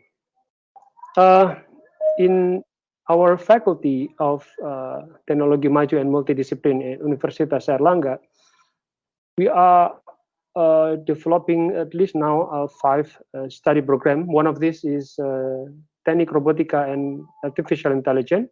Besides that, we have science data, industrial engineering, nanotechnology, and electronic. And our leader in university have the big concept of delivering impact by the technology. There should be multidisciplines and collaboration as the main character of the Department of Engineering of the faculty. It is in Surabaya. This is the logo of Surabaya. And this is the province. We are in Java, East Java, exactly. And East Java itself, I think it's as big as Malaysia, as I suppose, yeah, if I'm not mistaken. And I will tell about the robotic engineering and artificial intelligence, one of the study program of the Department of Engineering. The global medical robots market expected to reach $24.6 billion in 2025. It is by the Zion market research. And according to the report, medical robots market, it's a big and huge number of a budget of the government. And here in below, the medical robot are the future. European community researcher say that. And it's startups excelling in the field in 2019. And if we think about the ideal applications, a robot usually used for a dangerous and uncomfortable for human to do, such as like space explorations, pet litter box cleanup, disarming bombs, and boring or repetitive like a car manufacture, welding, drilling, like pick and place and part assembly, and also for the high precision, speed and strength, such as electronic testing, precision machining, microsurgery, robotics, and driving cars. And how is the robot works? First, yeah, it is like similar as the work of the body of human. Of course, there is a sensors and controller systems and actuator. And this is actually a physical system that have been the robotic environment. And the sensors as a environment, physical environment input, they could be force, humidity, pressures, also temperatures, color, image, acidity levels, speed, rotation, photons, acceleration, and magnetic fields. And they are produce the electronic signals like analog signals and also digitals. And the brain of the robots contain of data from sensors and enter the control systems, numeric computation algorithm, control method, data conversion, AI, database or big data, human machine interface, and giving the signal for actuators. And this is the actuator's energy source and signal from the controller accepted. And then they will produce, or the outcome is to be heat, motion, and magnetic fields on and off valve.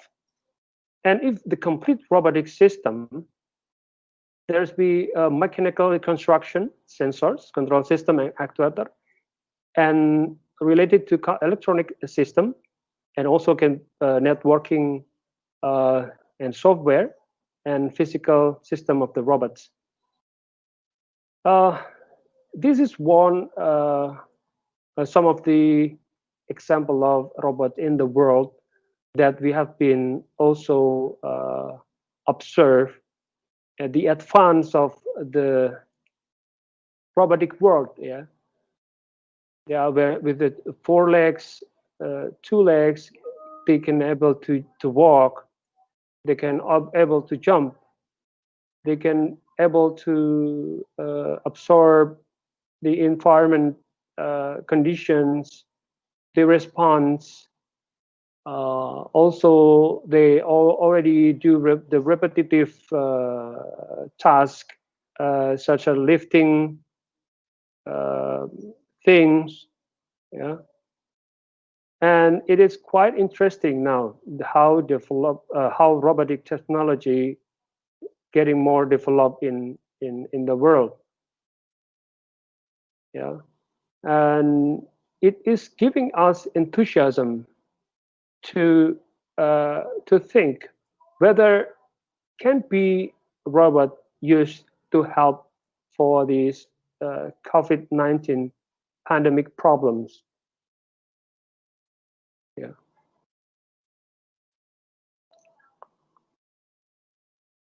Yeah, it's really nice to see the movement.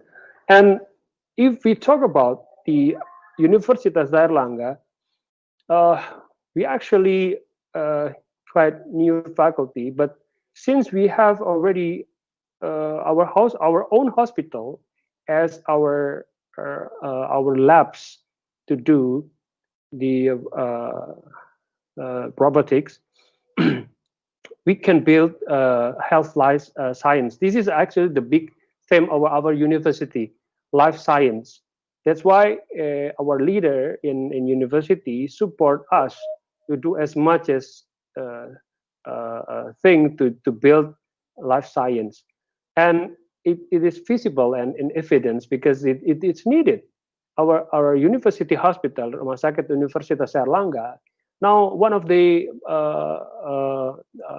most treated COVID patients in the province or in the city, Surabaya. And in multidisciplines, that's why our faculty contain multidisciplinary.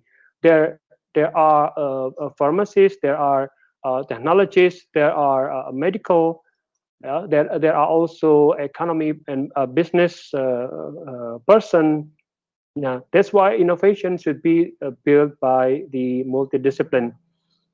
This is what I said, Universitas Airlangga Hospital. And if we look again deeper in the medical or even surgical robotic that is advanced, but yes, I think we should still learn about it. And we can compare and also learn from it. Perhaps in the next few years, we can also develop this as one of the advanced technology in our university. But of course, now COVID pandemic problem is the main thing that we are focusing.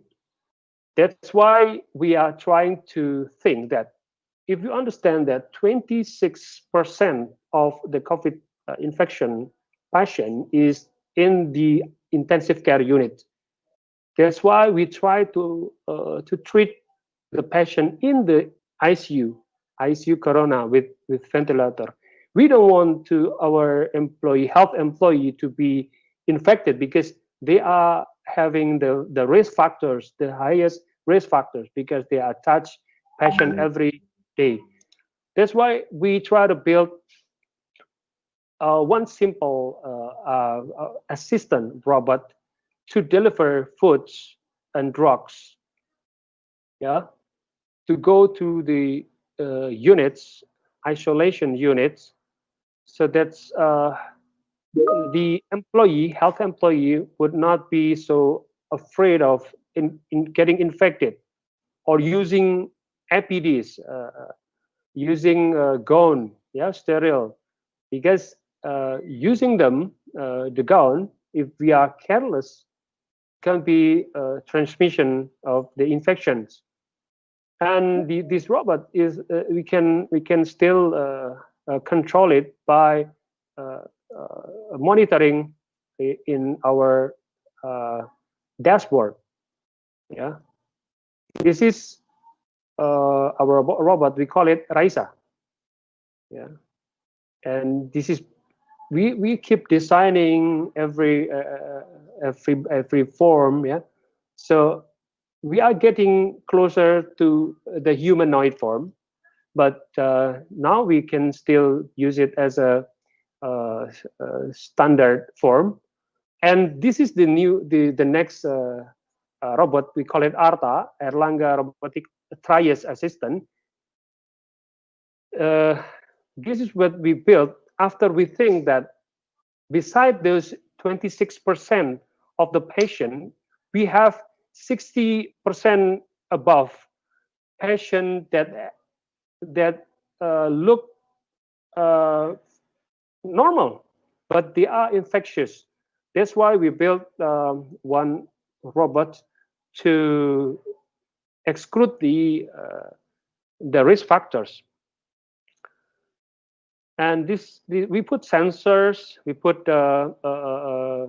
anamnesis, they can respond, and we try to elaborate or exclude or even triage. This is triage program. So if the high risk patient or people, we can deliver to the clinic with full equipment, doctor and nurses. But if the low risk people that have been checked with the ARTA robot, it will be separated into the safe spots. And this is the Raisa that deliver the drugs, the medical, the towels, the books from from the family to the intensive care units.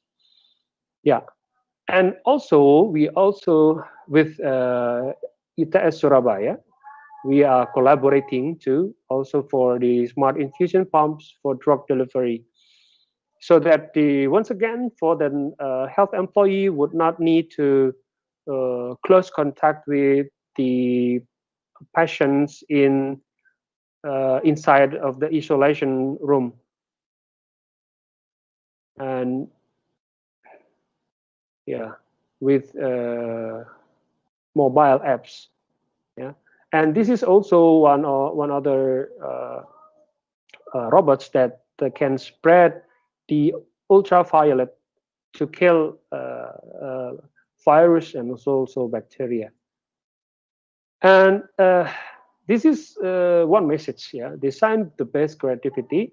Yeah, of course we still have to be feasible. Yeah, we don't have to be advanced but don't work, but we have to be simple but works, and then go upgrading more and more. And remember, robot is not a human. We are the human factors.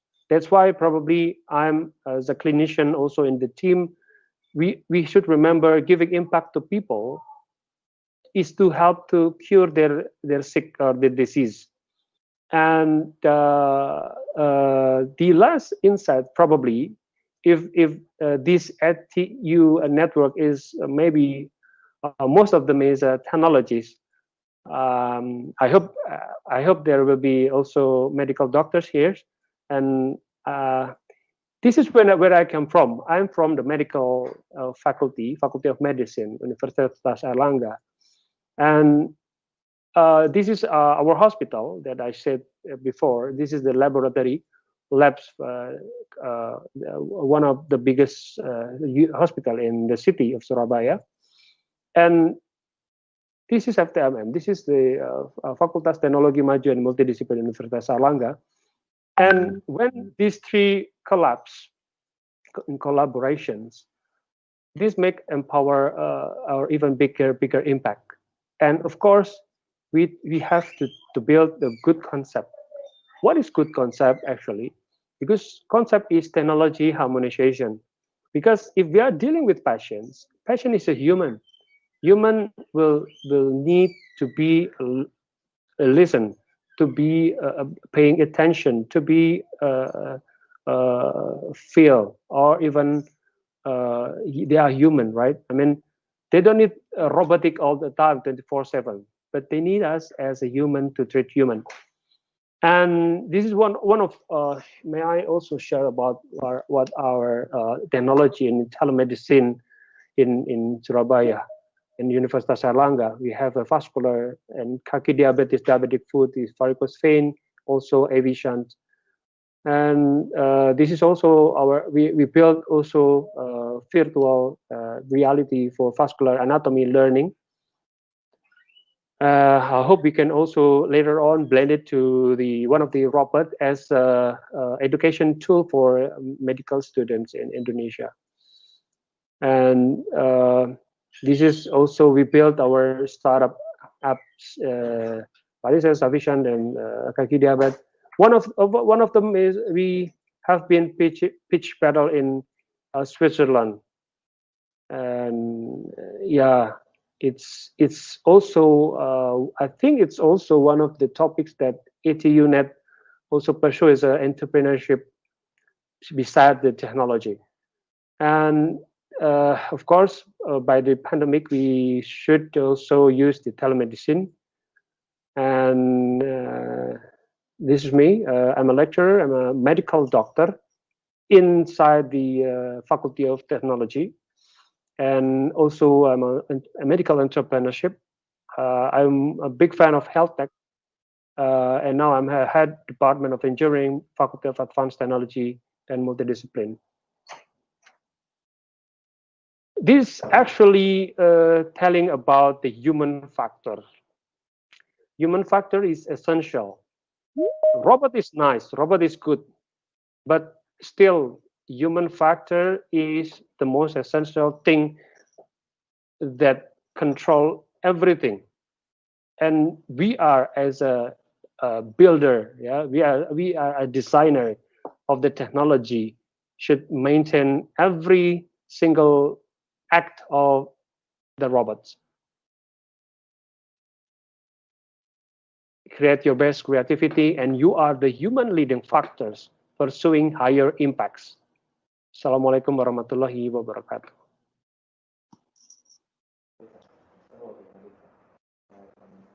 Waalaikumsalam warahmatullahi wabarakatuh.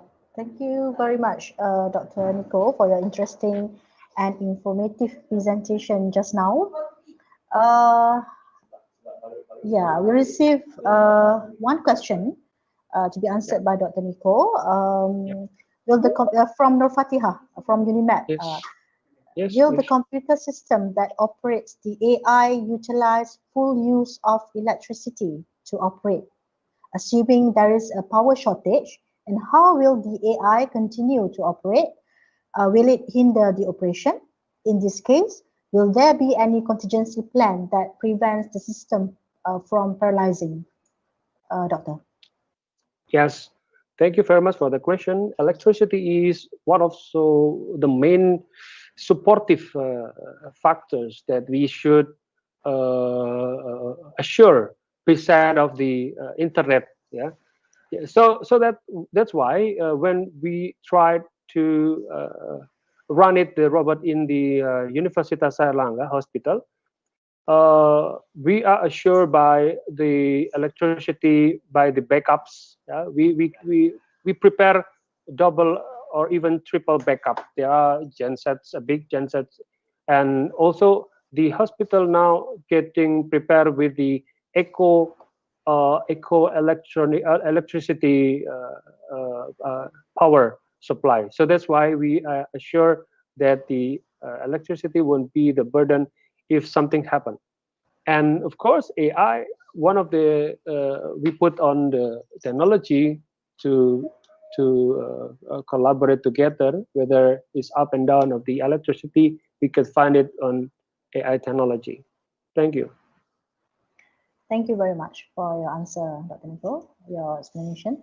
And do we have other questions? Let's see, maybe we have some more questions. Okay, Nur Fatihah reply, understood. Thank you, Dr. Nico. Okay, we hope that maybe we can answer or we can ask one more question.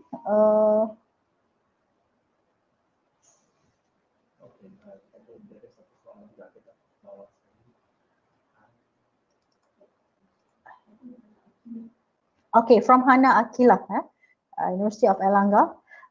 Thank you so much.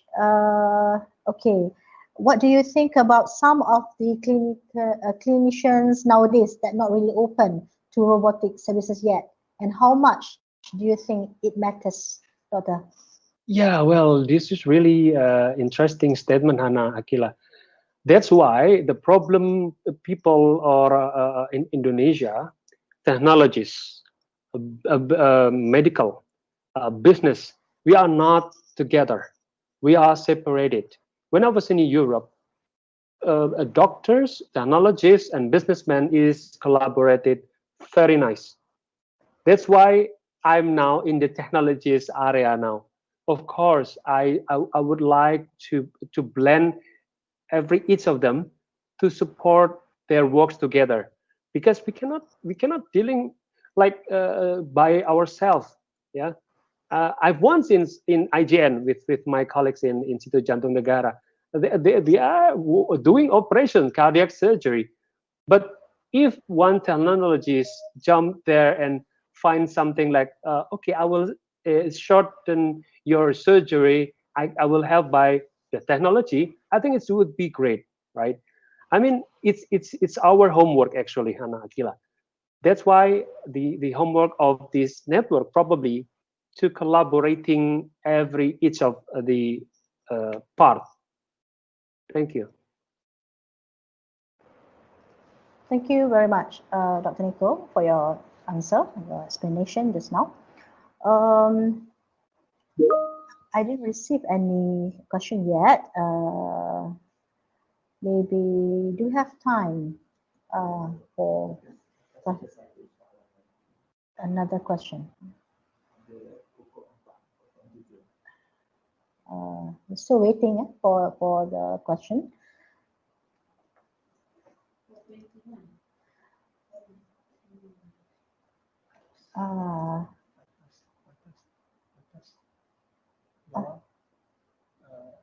Only the question.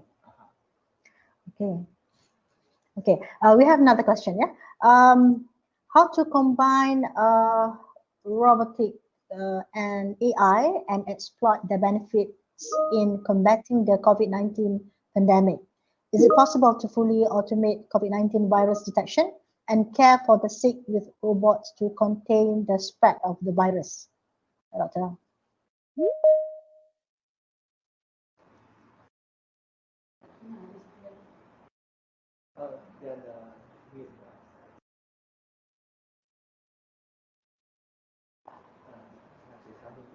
Dr. Nico, please, could you please on your microphone?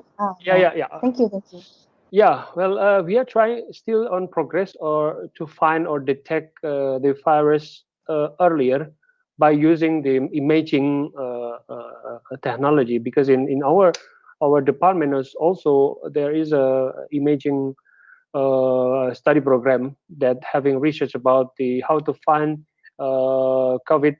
coronavirus early, and also if there is already in the body of the patient, we try to create the artificial intelligence by looking for the CT scans and also the clinical symptoms. Yeah. Thank you, Dr. Nico. We have other questions from UniMAP, Izul Shimair. Hello, doctor. Is it possible for the virus to transmit by the robot? Yeah, it could be. It could be because robot is also is a material. That's why the point is that we should find the material that that could also kill the virus if they're attached to the robots. Yeah. Okay, thank you. Another question. Can you give some insights, doctor, on the ethical evaluation and responsibilities of AI and robots in healthcare? From Sham, UniMAP. Yeah. Yes. Ethical. If we are talking about ethical, usually we are dealing with drugs and also the medical devices, right? That's why in the first beginning on my presentation, I tell about this robot is a doctor and nurse's assistant. They don't expose directly to the patient, but they are helping doctors and nurses to their job. So the insight is that don't worry too much about ethical. We are now in the disruptive era. If we are don't creating because of we are afraid of the ethical, we don't go for the advance of the technology. Later on, our team that is think about the ethical will think and also see the regulation, but never stop of creating. Thank you. Thank you very much, Dr. Nico, on your explanation just now, and thank you also for those who ask questions. I hope that Sham will satisfied with the answer by Dr. Nico. Okay, and we just completed actually the series. We have 3 speakers just now. We just delivered the speech, and for the time being, we're taking a break for a while by maybe watching the video, and we'll be right back after this. Stay tuned.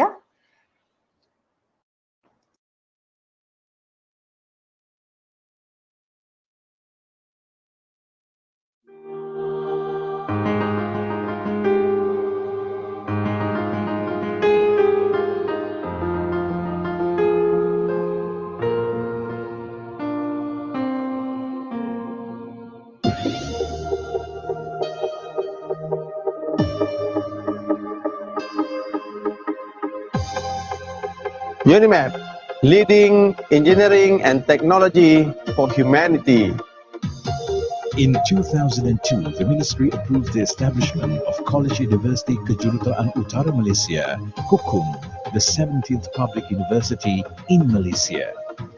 In 2007, KUKUM was rebranded as UniMAP.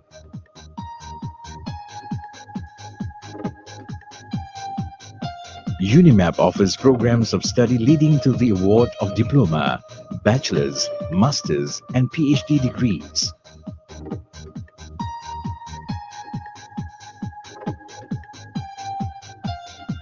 UniMAP operates in 3 main campuses: Nature Campus Power-Putra, Computer and Communication Engineering, Manufacturing Engineering, Electrical System Engineering,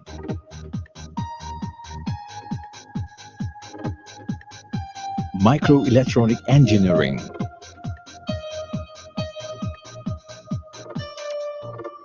Mechatronic Engineering. Unicity Nature Campus, Faculty of Engineering Technology,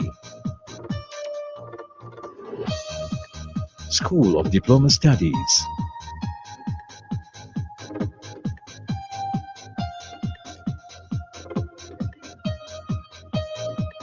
City Campus, Materials Engineering, Bioprocess Engineering,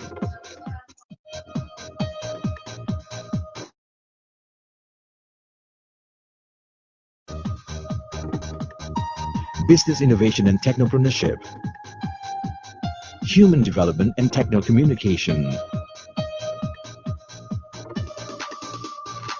UniMAP continuously carries out research that brings benefit to all. Nanotechnology research in UniMAP looks into faster, easier, and more accurate detection of microbiological diseases.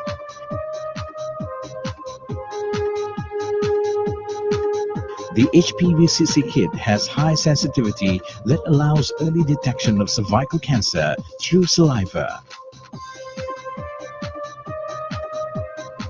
With the application of greenhouse technology, the Sustainable Agro Technology Institute has developed a method to enable the Perlis harum manis to be harvested all year long.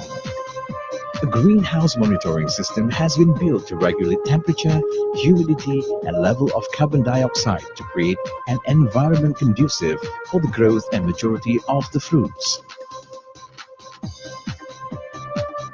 A bus monitoring system developed by the UniMAP Center of Excellence for Advanced Sensor Technology facilitates efficient monitoring of the movement of university buses for students. Under UniMAP's social responsibility programs, an alternative energy source kit known as EPS kit has been developed. Each year, UniMAP produces alumni whose presence is felt the world over, in many parts of the world. Even though it's a different industry, different profession, but we still need the soft skill, the leadership skill that we learned, that we were taught in school during our university days. It's a lesson learned. We were taught as we through this life. Being graduate from UniMAP, it really helps me in adapting to the working environment, and it helps me speeding up my learning curve. And I think the best thing about UniMAP is they don't just teach you, they prepare you. The soft skills, problem-solving analysis, as well as a lot of hands-on practical that we practice, it will help the graduates to be more confident when they graduated later on. The labels in UniMAP actually helped me a lot for this business. So here I want to thank UniMAP for give me a very good education for me. UniMAP mantap. UniMAP researchers are globally recognized, evident through the acquisition of numerous international grants.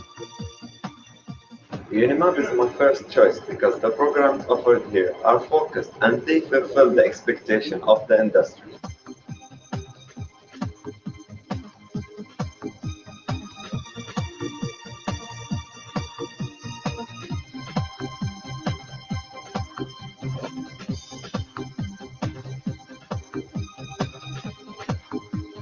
Apart from academic and research, which are the university core business, sport, culture, and volunteerism are also given due to the attention. It's up to the student to choose which field he or she want to immerse into. The success and achievements thus far have placed UniMAP on the world stage.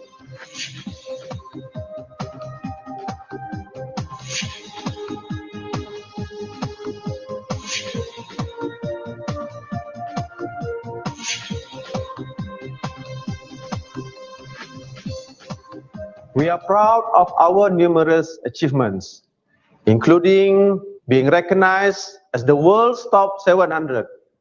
Guided by our core values of knowledge, sincerity, and excellence, UniMAP will become even better and stronger towards a brighter future for all. UniMAP, mantap!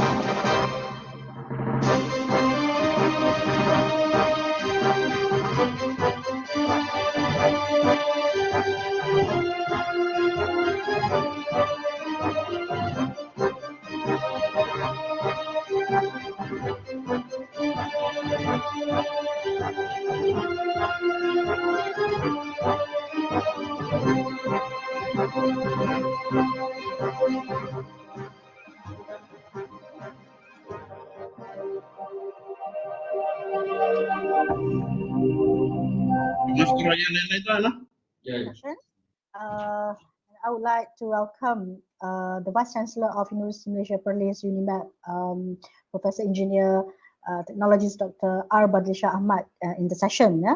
Assalamualaikum, Prof. Waalaikumsalam warahmatullahi wabarakatuh. Hi. Okay, so as a host university, we love to listen to our honorable Vice Chancellor to say a few words to us. So, ladies and gentlemen, please welcome Prof. Engineer Technologist Dr. R. Badlisha Ahmad for the closing remark for today. Alhamdulillah, thank you very much. Bismillahirrahmanirrahim. Assalamualaikum warahmatullahi wabarakatuh. Thank you to the moderator, Ms. Husna Afifi Muhammad Yusof. Assalamualaikum and a very good afternoon to everyone joining this webinar series today. Associate Professor Dr. Muhammad Ismit bin Muhammad Said, the Pro Vice Chancellor International, Universiti Teknologi Malaysia, UTM, also the ATU-Net Executive Director, the distinguished speakers, well-known Professor Uda Hashim from Universiti Malaysia Perlis, Dr. Sharul Tazrajiman bin Haji Tajuddin from Universiti Teknologi Brunei, and Dr. Niko Azhari Hidayat from Universitas Airlangga, Surabaya, Indonesia, the organizing committee members from Universiti Malaysia Perlis, UTM, Universiti Teknologi Brunei, UTB, Universitas Airlangga from Surabaya, Indonesia, Shibaura Institute of Technology or SIT from Japan, students, ladies and gentlemen. First and foremost, let me congratulate the organizing committee of this OGC webinar series on innovation and technology from the 5 universities of the ATU-Net members, which are UniMAP, UTM, UTB, UNR, and SIT for making this webinar series a successful one. Thank you very much to everyone who have been participating in our program today, and to the students who will be presenting in the online forum in the upcoming series, as well as the audience who will be joining this joint virtual mobility program on the 28th of October 2020. Ladies and gentlemen, the theme for today's webinar series is Innovation and Technology in the COVID-19 pandemic era. This pandemic has triggered an unprecedented demand for innovation and technology, including the digital health technology solutions, and has revealed successful solutions such as for population screening, tracking the infection, prioritizing the use and allocation of resources, and designing targeted responses. Innovation and technologies, for example, digital health technologies have been the critical tools in the ongoing fight against the global COVID-19 pandemic.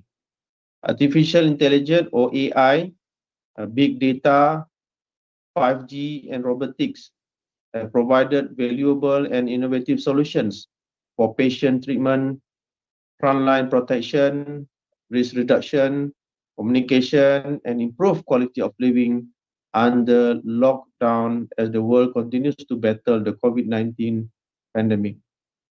Following the start of the COVID-19 outbreak, which is in January 2020, countries in the world have implemented a wide-reaching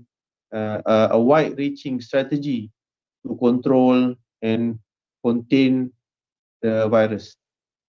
With various available technologies, we can actually play a very positive supporting role in fighting the current virus.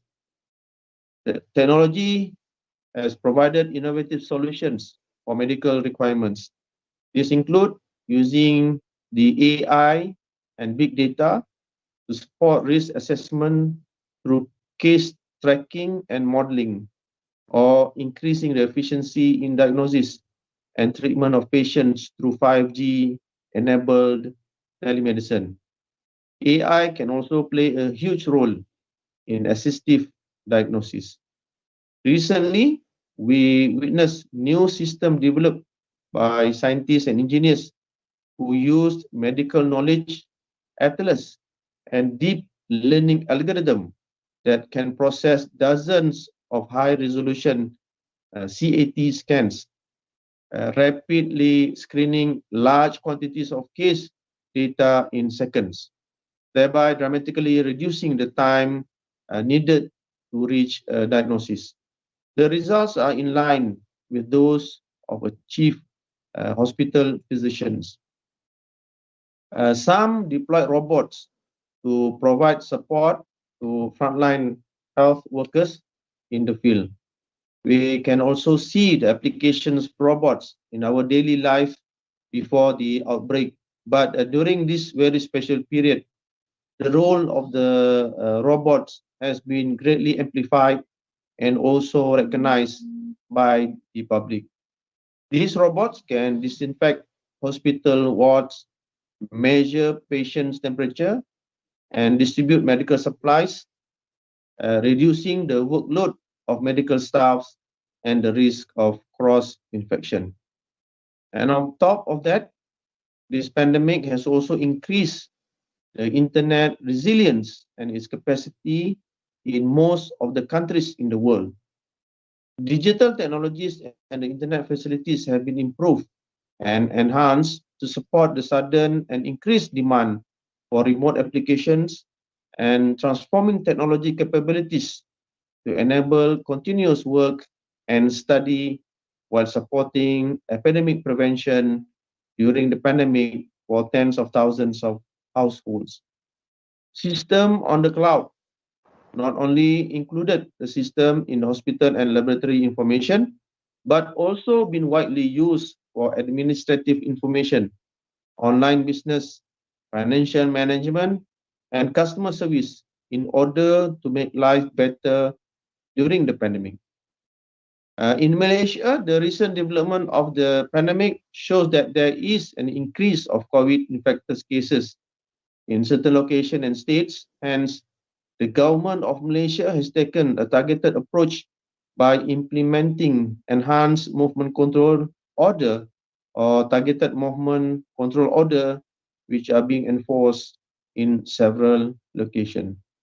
Ladies and gentlemen, based on global developments, it is forecasted that we will go through a lengthy period before we can be completely free from the threat of COVID-19.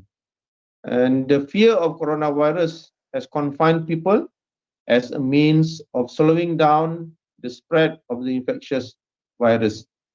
The practice of social and physical distancing, wearing face masks, sanitizing hands, and as well checking body temperatures have been the standard operating procedure or SOP in all over the workplace, shopping centers and markets in order to prevent the spread of COVID-19. It is likely that we may not have a chance to meet in person for some time for now, and I would like to extend my heartfelt regards and wish the best of health and prosperity to everyone wherever you are. I hope that we will continue to work and cooperate in these virtual collaborative settings. This virtual program has benefited many, especially the students, because of its low cost compared with physical mobility, and it is accessible to many more students. On a final note, I hope that all of us will continue this partnership by organizing more attachment in the future, including extending this to a wider range of higher learning institutions in Malaysia, Brunei, Indonesia, and Japan, and also to the rest of the globe. May I once again express our appreciation to all of you, our guests and partners, for supporting this program and for your attendance this afternoon. It is hoped that this collaboration will expand widely in the future. Stay safe. Thank you. And wassalamualaikum warahmatullahi wabarakatuh. Thank you very much. Waalaikumsalam warahmatullahi Waalaikumsalam warahmatullahi wabarakatuh. Yeah, thank you very much. Professor Engineer Technologist Dr. Arbadli Shah Ahmad, the Vice Chancellor of Universiti Malaysia Perlis UniMAP, for the closing remark just now. And we would like to invite Prof also to award the certificate of appreciation to the speakers. Okay. Because now this COVID-19 pandemic, so we need to do it the virtual version, Prof. Yeah. All right, sure, no problem. So, We better get used to it, right now. yes. So everybody is have to get used to the situation. Okay. The first speaker, we would like to invite also the first speaker, Professor Technologist Dr. Uda Hashim, to receive the award to receive the certificate of appreciation.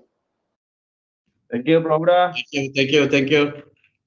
Okay, the next speaker, Dr. Shahrul Tazrajiman Haji Tajuddin from UTB. Thank you, Prof. Thank you, Doctor. Thank you, Dr. Haji Shahrul. Thank you very much. Terima kasih. Okay, the last speaker is Dr. Nico Azhari Hidayat from University of Airlangga, Surabaya, Indonesia. Thank you, Mr. Nico Azhari. Thank very much. you. Thank you very much. Assalamualaikum. Okay, thank you very much for all. Yeah, so before we end up this session, we're going to have a group photo. Yeah, capturing memories for this session. So you're going to have it now. The secretariat. Yeah. Okay. Make sure everybody smiles. Yeah. KJ tolong off dulu. Okay. So now we have to ready for the camera. Yeah. Yeah. Okay. It's a new norm now. On your camera. Okay. So you have to smile. Right. Okay. No freestyle, No freestyle. Yes, we can do. We can do freestyle also. Okay. Okay, now freestyle.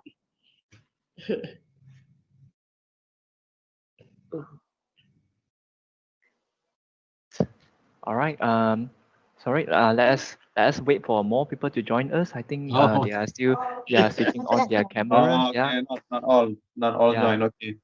So we have supposedly about 17 participants today. So yeah. All right, let's get ready. We'll have one formal photo first. Okay. All right, I'll count down. 5, 4, 3, 2, 1, and yeah. All right, that will be our first photo. All right, we'll do one more freestyle. Yeah, I see. Right, maybe peace or something. I don't know how to do COVID-19 thing. Or maybe like that is. I don't know. All right, ready? COVID-19 Okay. sign. Okay. Right. All right, ready? In 5, 4, 3, 2, 1. Small. All right, we are done for today. Thank you so Okay. much. Thank you so much, Yes, thank you so everyone. much. Yeah, Thank you. All right. supporting this program and for participating this afternoon, and hope this is a good collaboration for everybody, and we will expand widely in the future. Yeah. Okay. Thank you, everybody. Thank you. Thank you. Bye. Thank you very much. Bye-bye. Assalamualaikum. Salam. I would like to add as well to all the participants, especially the audience and the students, the link for the feedback form. We welcome you to fill in the feedback form so that we can improve in the future, and we will provide the e-certificates after you have submitted your the feedback form. Of course, that does not apply to our speakers. You have your certificates already, so no already. All right. So thank you very much, everyone. So we will open the feedback form online Google link until 6 p.m. Malaysia time today. 6 p.m. Malaysia time today. After that, we will stop recording the submission and we will give out and award the audience based on the attendance collected from the Google online form. All right. That's all for today. Thank you very much, everyone, for your participation and attention and remarkable speech from all three speakers. We have learned a lot from all three speakers today. So thank you very much. If you would like to leave, you may leave now. Thank you so much. Bye-bye. Bye.